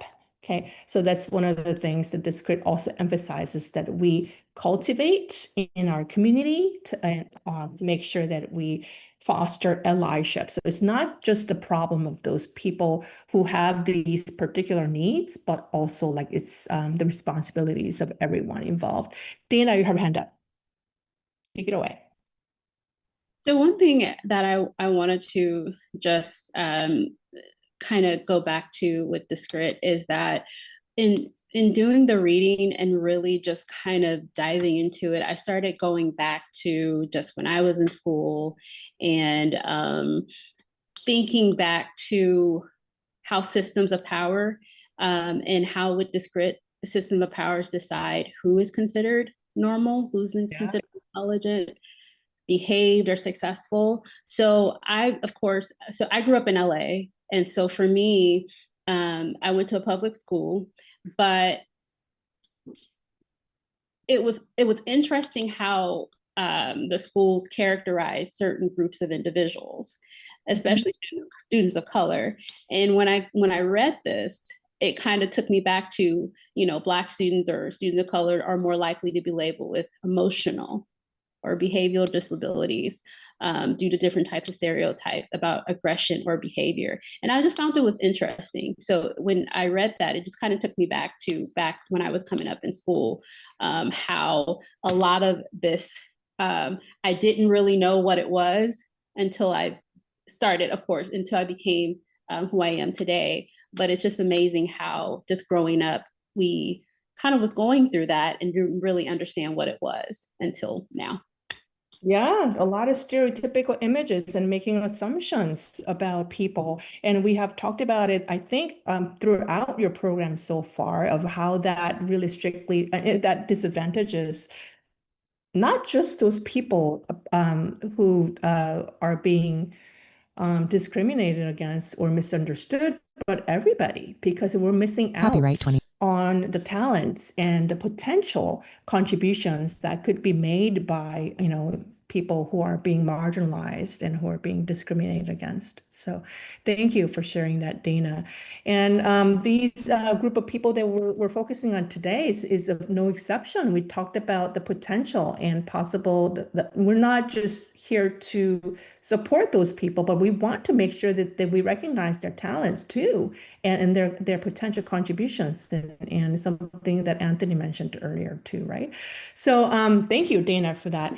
I would love for you to delve into the next activity, which is, I know that you've done the readings by Garvey, right? So Garvey, the book by Garvey is all about case studies. So the chapter 8 from Garvey has introduced us to 3 different cases. So I would love for you to go into another breakout group, and you can pick and choose any one of the 3 cases that Garvey introduced to you. And then you are now going to try to come up with some, maybe like, how would you analyze? How would you understand what this person is going through based on the models that we talked about and all based on the 3 theories that we talked about, right? So many things that we have in our toolkit now about the student development. So what does this student need? And what is the student going through? Okay, based on what we have talked about so far, right? And also, if you have more time, what resources, or what kind of support would you provide as higher ed personnel, okay, working in an institution to support this particular person, okay, student in this case. Okay, so that's what you're going to be doing. And if you are more than welcome to jot down notes, and I do have a dedicated note page for this one. And I'm going to copy and paste that. Nope.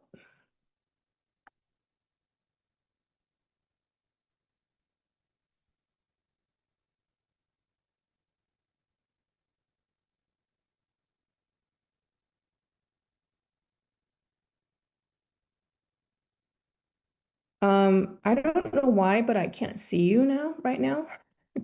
Do you all see me? Yes. Yes. Yes. Okay, maybe my setup is wrong. Okay. Do you see my screen? No, right?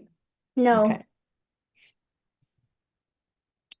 So if you look at my slides, it's gonna be the slide number 18, okay? It's got the link embedded in there. Okay, thank you, those who are copying and pasting, because I need to fix my Zoom format. So just, you can now just talk about, some of the things that you can analyze. You can analyze this case using the theories and also the disability identity models that we talked about. And then you can come up with some ways to support this student when we come back as a whole group. But I really need to be able to put you in a breakout, right? But I don't see you. So I'm going to ask you to think about it individually first.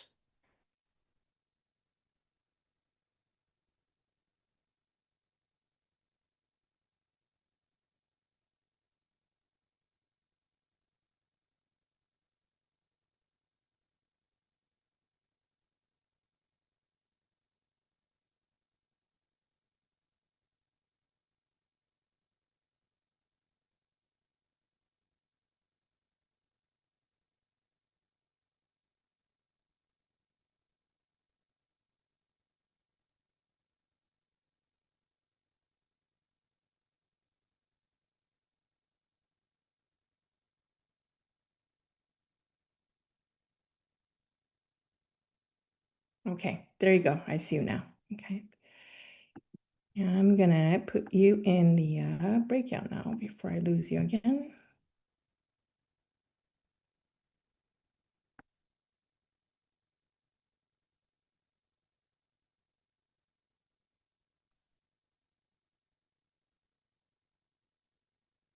There you go.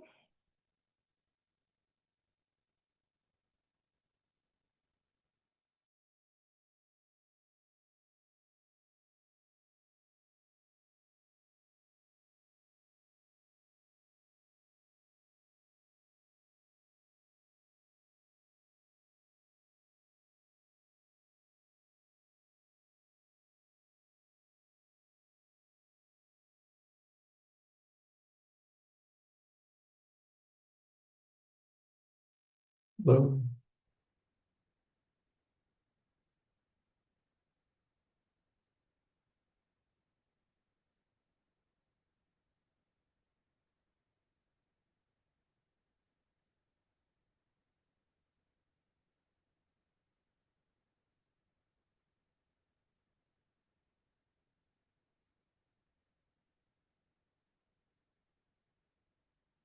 I have Garby up, but I don't know if that's the easiest.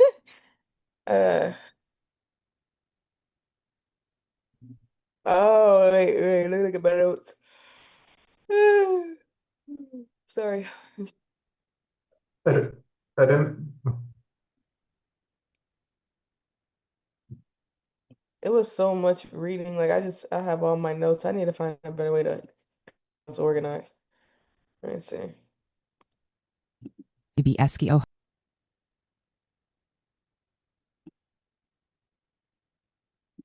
I don't know if it's the easiest, but I the first one I find really interesting because it seems to be most un kind of unlikely, but I think that's just outside of my realm of knowledge. Like I read it and I thought, oh, that's kind of crazy, but maybe it happens all the time.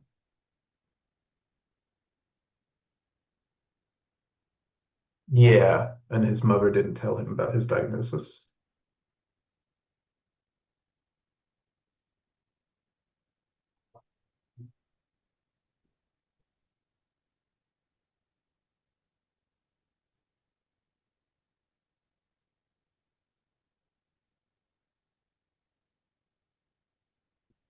Well, she's rich and evangelical, so similar.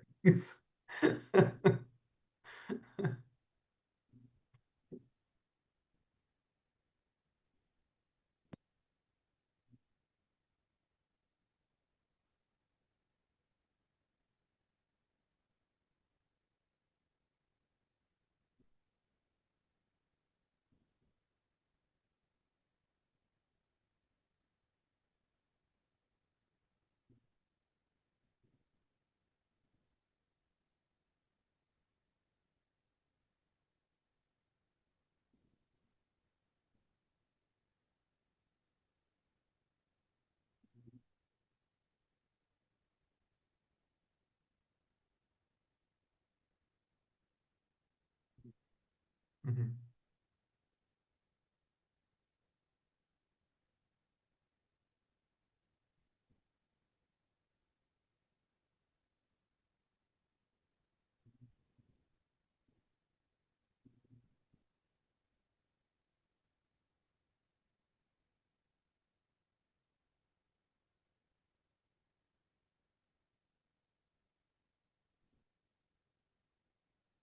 Mhm.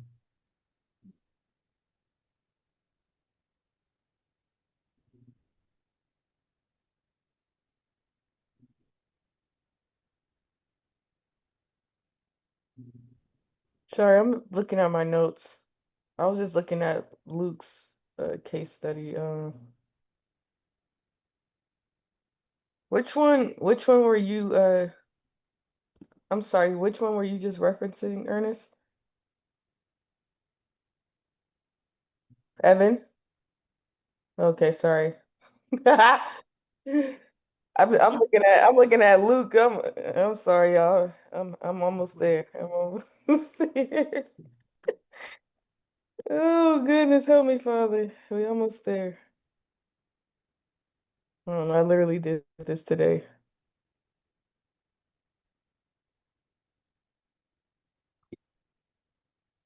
I have a choice. Okay, where is Evan's case study? Was that chapter? It wasn't what chapter? Oh, Garvey. Okay, my Chapter bad. 8, I think. Oh, I have chapter 8 right here. Okay. Hold on, I got my notes now. I just gotta get to it. It was so many readings. Okay, here we are. Case study. I'm just looking at the sign up sheet, and groups 1 and 2 are also doing case 1. So yeah. Evan. Oh, mm-hmm.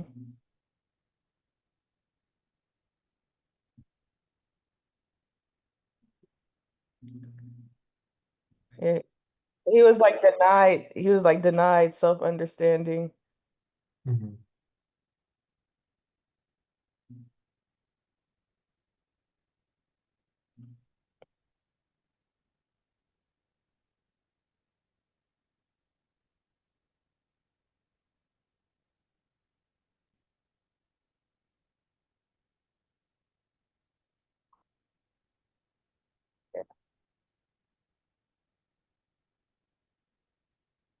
Uh-huh.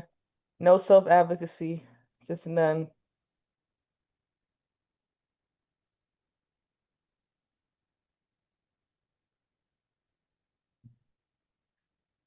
Yep, yep, yep. And then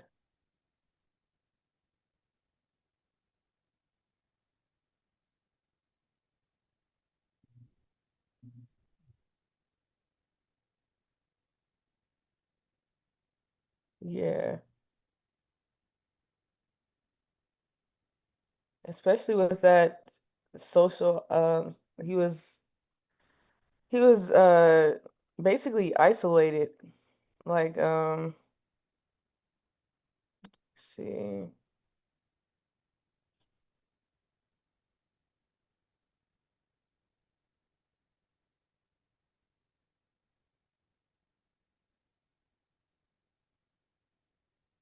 Dude, I'm working on one screen right now. I'm like, why is- that's why it's taking me forever to get to stuff. Dude, because you know me, I'm in my bed right now. But that's why it takes me so long to get to things. I'm like, hold on, bear with me. Like I'm closing out of things. Mm, okay.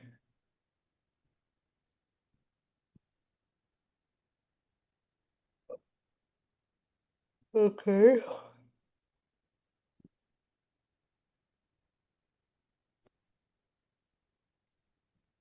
Then I keep getting lost. Okay, here we are.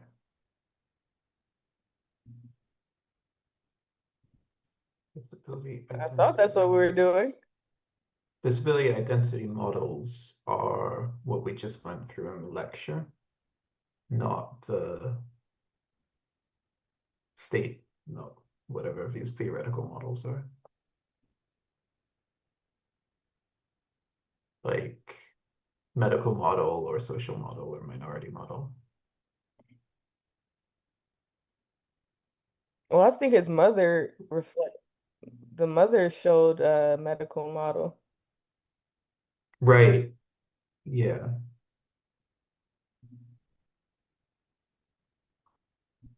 Uh-huh. Yeah, and she stated explicitly, like, I think this is something to be secured and whatever. Yeah.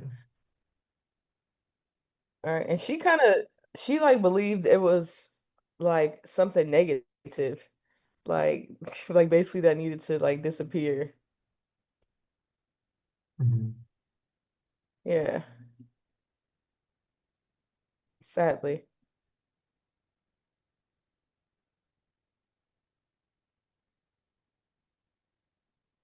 Mm,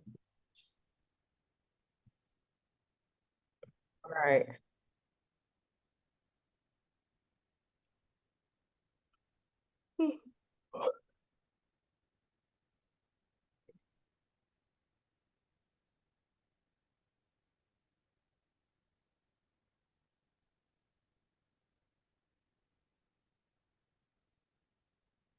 Mm,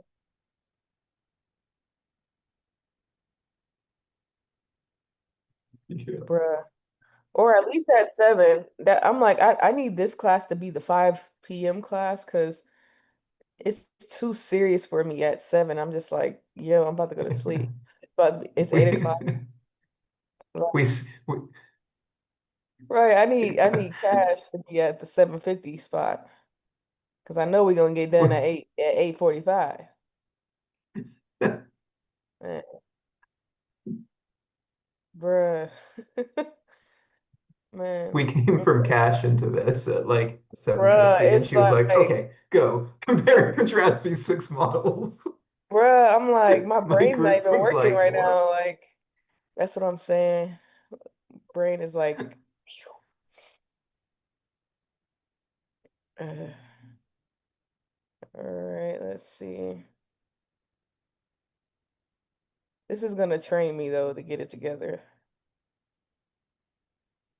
I feel like each week is gonna get better. Like last last week, when I tell you these eyes just shut, I was like, oh hell. Oh my gosh, I couldn't. I was like, it's 1 a.m. I'm in But Florida. you're in Florida? I was last week, the first Oh, you class. were. Oh, okay. Yeah, I said a prayer and was like, good night. Like it's 1 a.m. out here. You gotta go. But they're both really good lecturers, I think. Yeah, this is great. It's just the class is too late. It's too late. Yeah. It's not too late, but it is. Like it's because I have that 5 p.m. Yeah. I And think the it fact wouldn't be too late if I didn't have to have a job. Bruh, That's something I need to I'm about to pull a work on. earnest. And some of these days I'm gonna just have to use vacation time to just get to push through because I can't do work, then come straight to cash, then this. I'm like, I haven't got time to cook a meal for my daughter.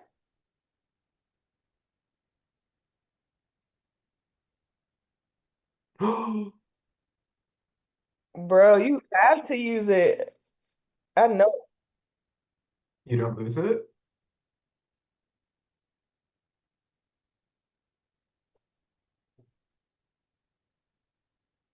Do they Jesus. pay you out for that? Do they pay you out for that? Oh, interesting. Oh, so Oh, it will pay you out. Okay, they only pay out right. they only pay out for sick time though? Okay, okay, cool. 980.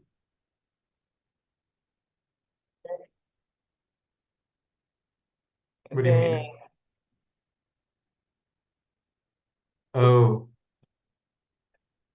Bro, it's getting more we lose valuable. it here. We lose it at SC. I Yeah. think I don't know where it stops at, but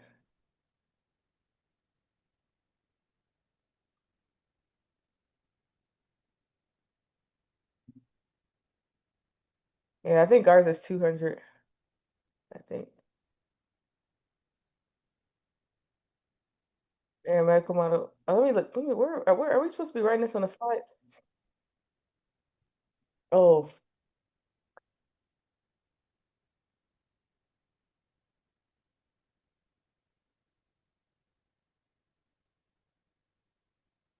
Yeah.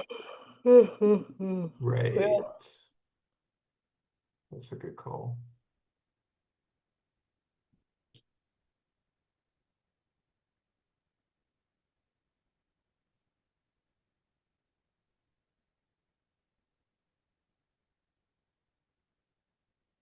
Mhm.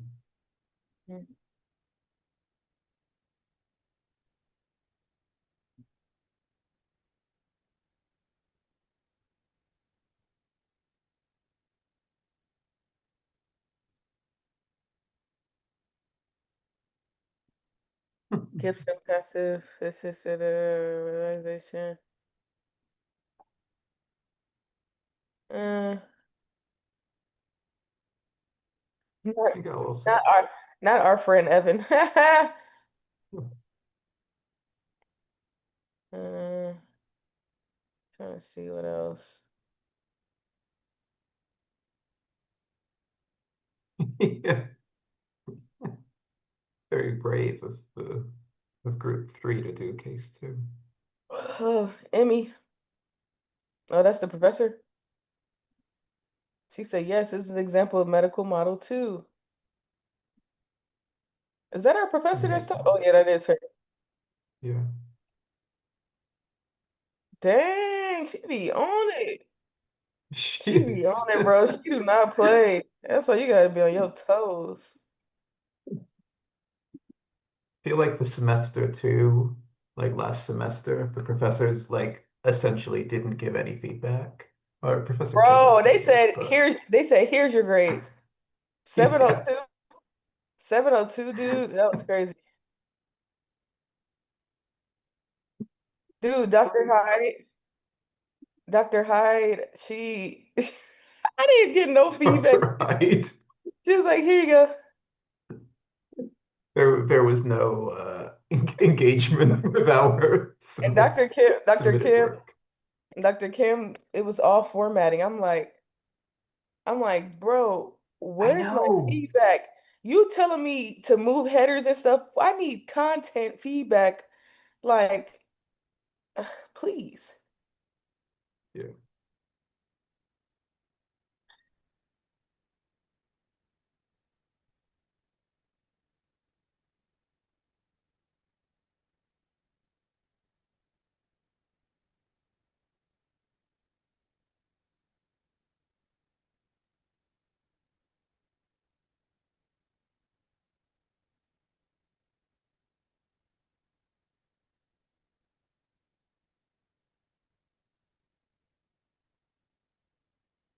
But like my thing is give me that, but also, how did you feel about my work? Okay, was the work good or not? Like I just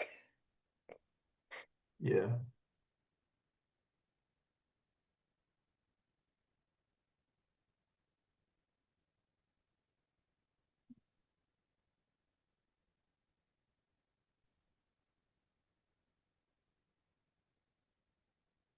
bro, I feel like since I've started this program, I've never gotten like any negative feedback, and I'm like, my stuff is not perfect, so Yeah. please be real with me, like for real, like. Yeah.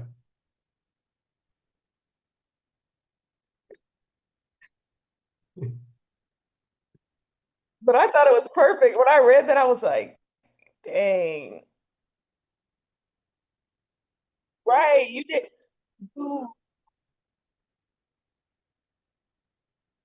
that's why I said you did all that extra. So I was like, dang. I said, he got the 18. I for sure got 15. He got the chat in there. He did his thing.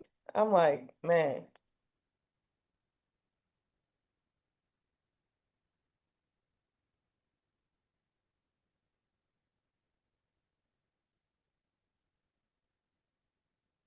Oh, that's good.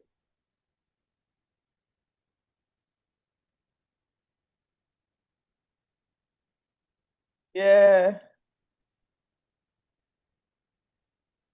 right. Like, does this stuff make sense? Like what I'm talking about? And mine's is like, it's like because they don't have background in it, they just I, I'm like, I feel like they just automatically assume what I'm writing about is correct. Like, no, I don't like, I need you guys to read this content. And because she basically told me, she was like, you're the expert in this. I said, no, I'm not. Uh, like, I get what you're saying, but I need you to, if I'm providing research and citations, I need you to tell me if this makes sense. If I'm connecting ideas, how I'm supposed to be connecting them. Am I applying the theories the proper way to this subject? Like, yeah. But they took away that from us, right? They took the right. My colleagues, you know.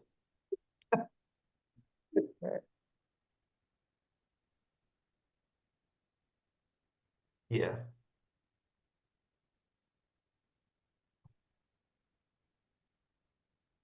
Right.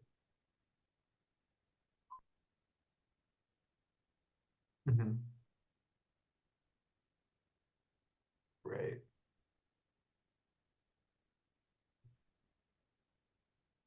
Right. Yeah, because you're on campus, right, Khadijah? Yeah, but I'd be too lazy to go to the library. I ain't gonna lie. Ernest, the financial aid cleared though. We good. We good. Oh,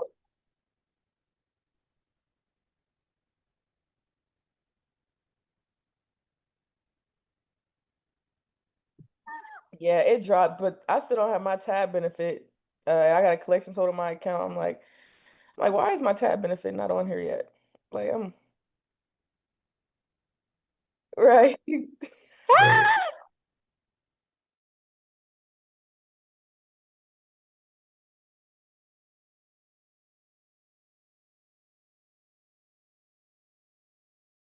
everybody. We all Recording have in access progress. to the file that you are taking notes on. So I'm not gonna share that document, but you can, take a look at that. I'm gonna ask you to take about a minute to read everyone else's notes on the same document. And then, as you can see, I have, I have been doing the same thing, and I have been like, adding some comments to that. So you're more than welcome to also add notes of your comments, or you can just read it and just let's share the reactions when we come back. I think pretty much all of you used case number 1, right? So we all looked at the same student. Okay, I think it works fine because we're trying to help this one student by the name of Evan, right? So we'll help him together as a whole group, and we'll see what's going on, and also if there's anything we can do to help support this student. Okay, so I'll give you 1 minute to read over the notes.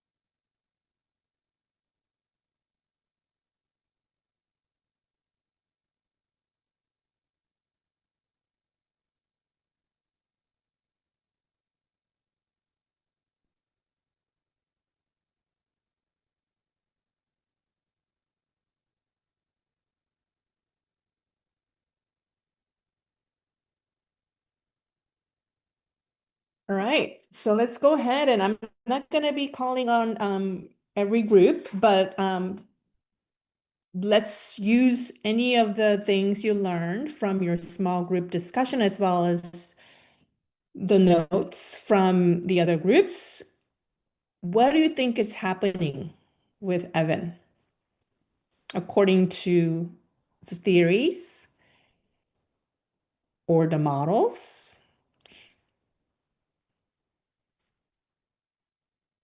or based on your experiences too? Because we want to use both the informal and formal theories.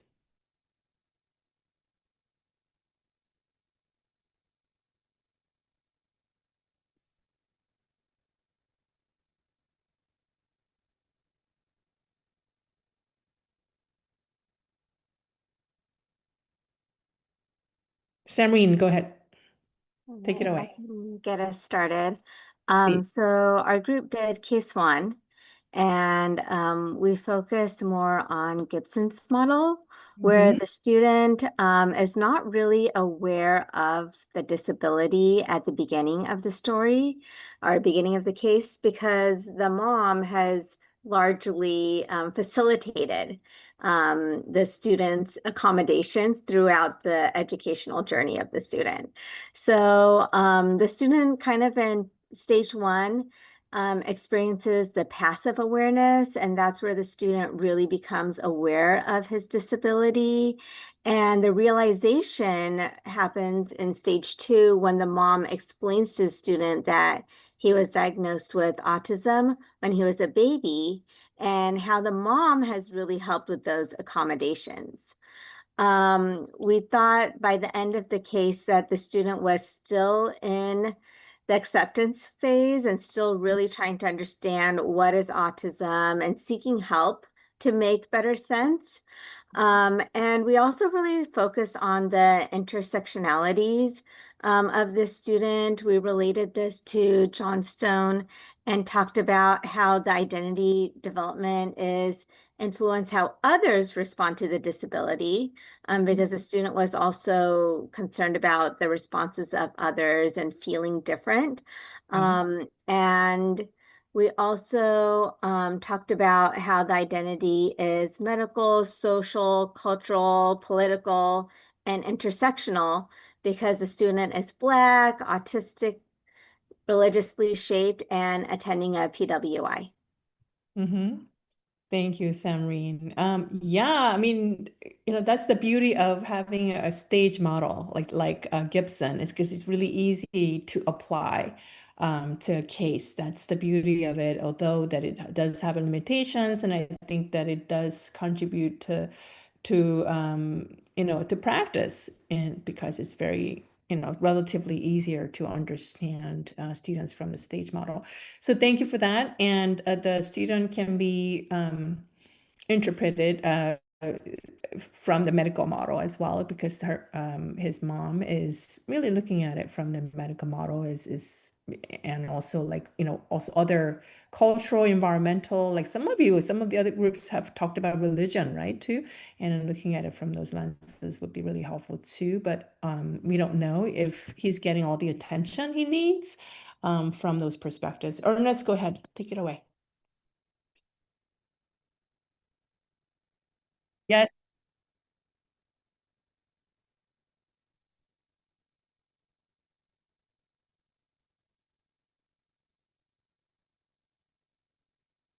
Mm,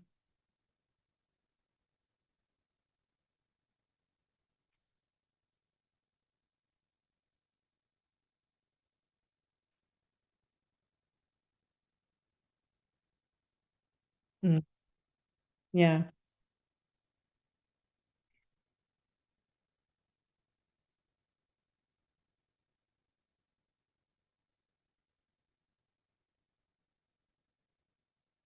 Mm,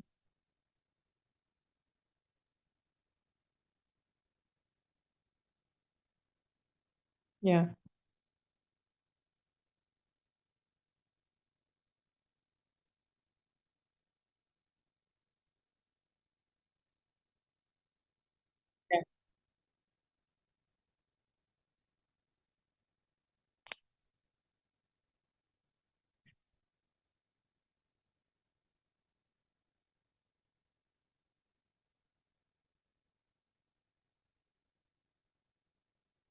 Hmm.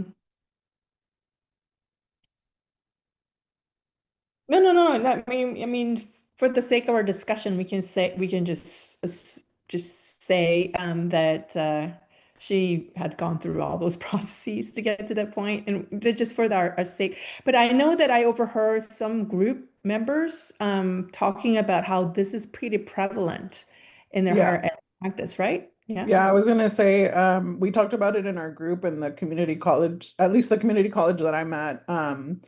We've had like multiple interactions with parents trying to like get information about their students, or even parents who have their students' email, have their login, have their password, and they log in for them. And so that's sometimes how they access their student information. And so that is, like I've seen it in live and in person, that like catalyst where students have to start like speaking up for themselves and saying what they actually want or don't want, because now like the parent is telling us one thing, the student is telling us something else, Yeah. and we can't talk to the parent, we have to talk to the student. Hmm. Okay. And Laura is saying in the chat, and the mom is an alumna and donor.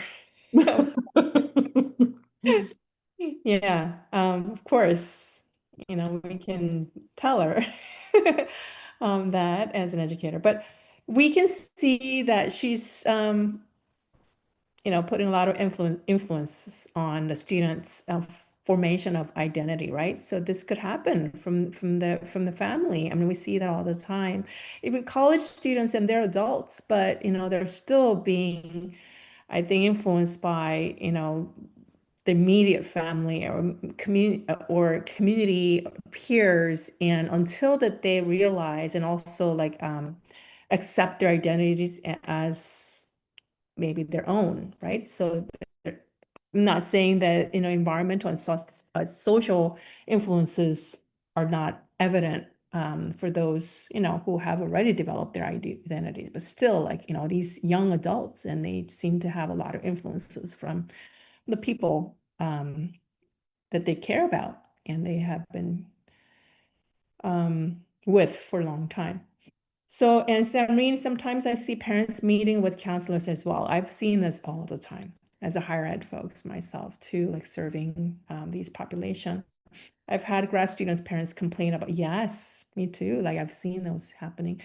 All right. Any other thoughts about the theories or analysis or the models that are shaping our understanding about this particular student?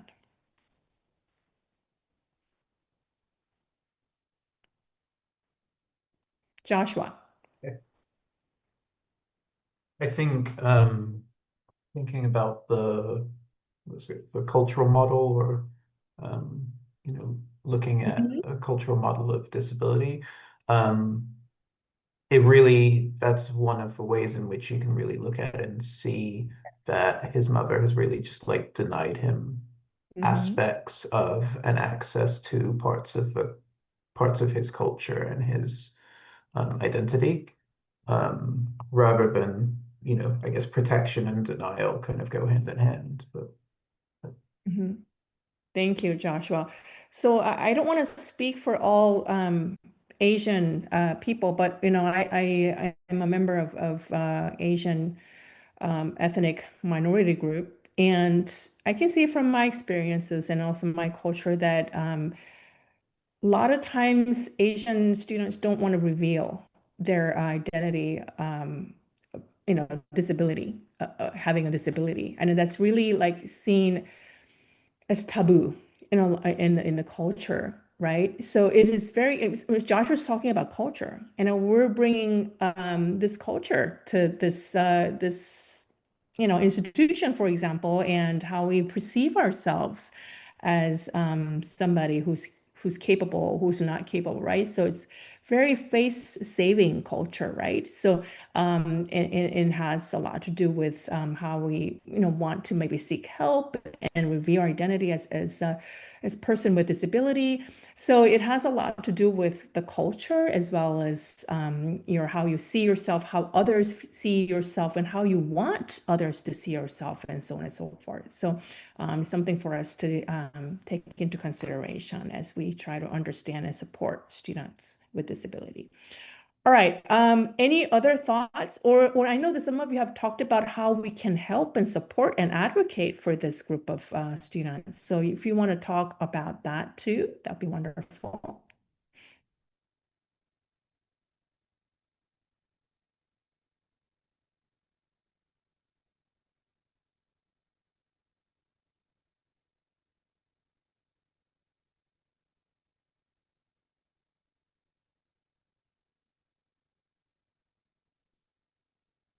Mm-hmm.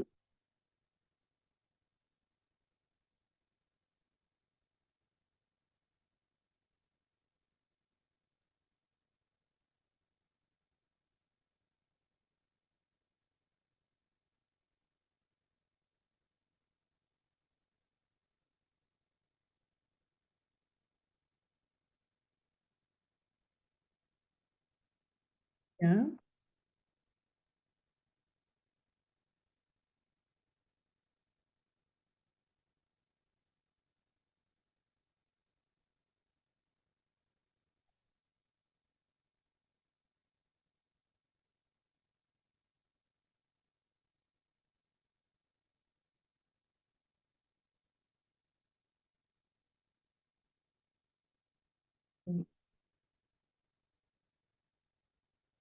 Mm-hmm.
Okay, so you're talking about two things. First of all, giving them more options to choose from, okay, and also like more dedicated service for the student, and also that you're also talking about um, now you're also talking about some of the dedicated service and also giving them options. So those are all very important and for the students, for educators to remember, so that we're advocating for them. And you're also talking about the keeping the record and also planning out ahead of time for the students so that it's not like everything all at the end and bombarding them with all the work load, right? But you're planning things for the students ahead of time and putting them in the record of things so everybody can share the information together and work together on that. So very good. Thank you, Ernest. Anyone else?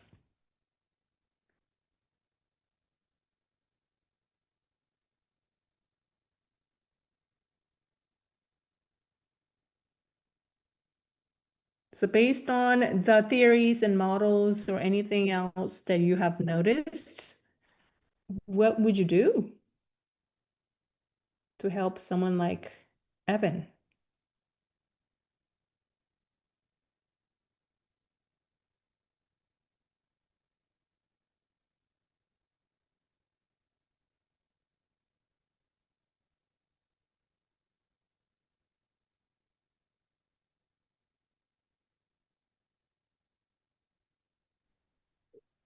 One of the things that we talked about in our group was, like hypothetically, if we were like the president or the provost of that college, right?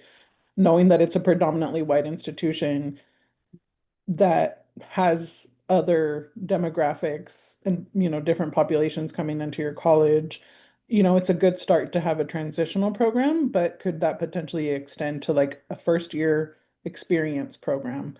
And then thinking about the folks that are serving as like peer mentors or like in advising positions and making sure that you are looking at more like intersectional representation and not just like, okay, here I have a white woman that is the DSPS person and I have a black male advisor, but there's more layers to that, right? Like, so Yeah. thinking about that more.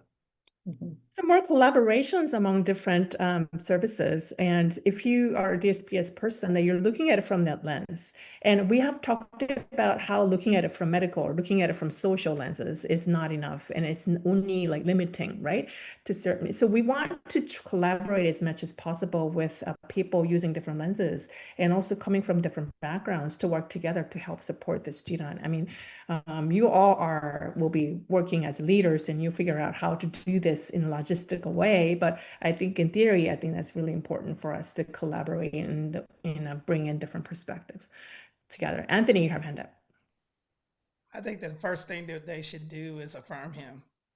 Make sure that he that it's not a shaming thing to understand that he has something that the school should be able to help him process for accomplishing the mission of graduating.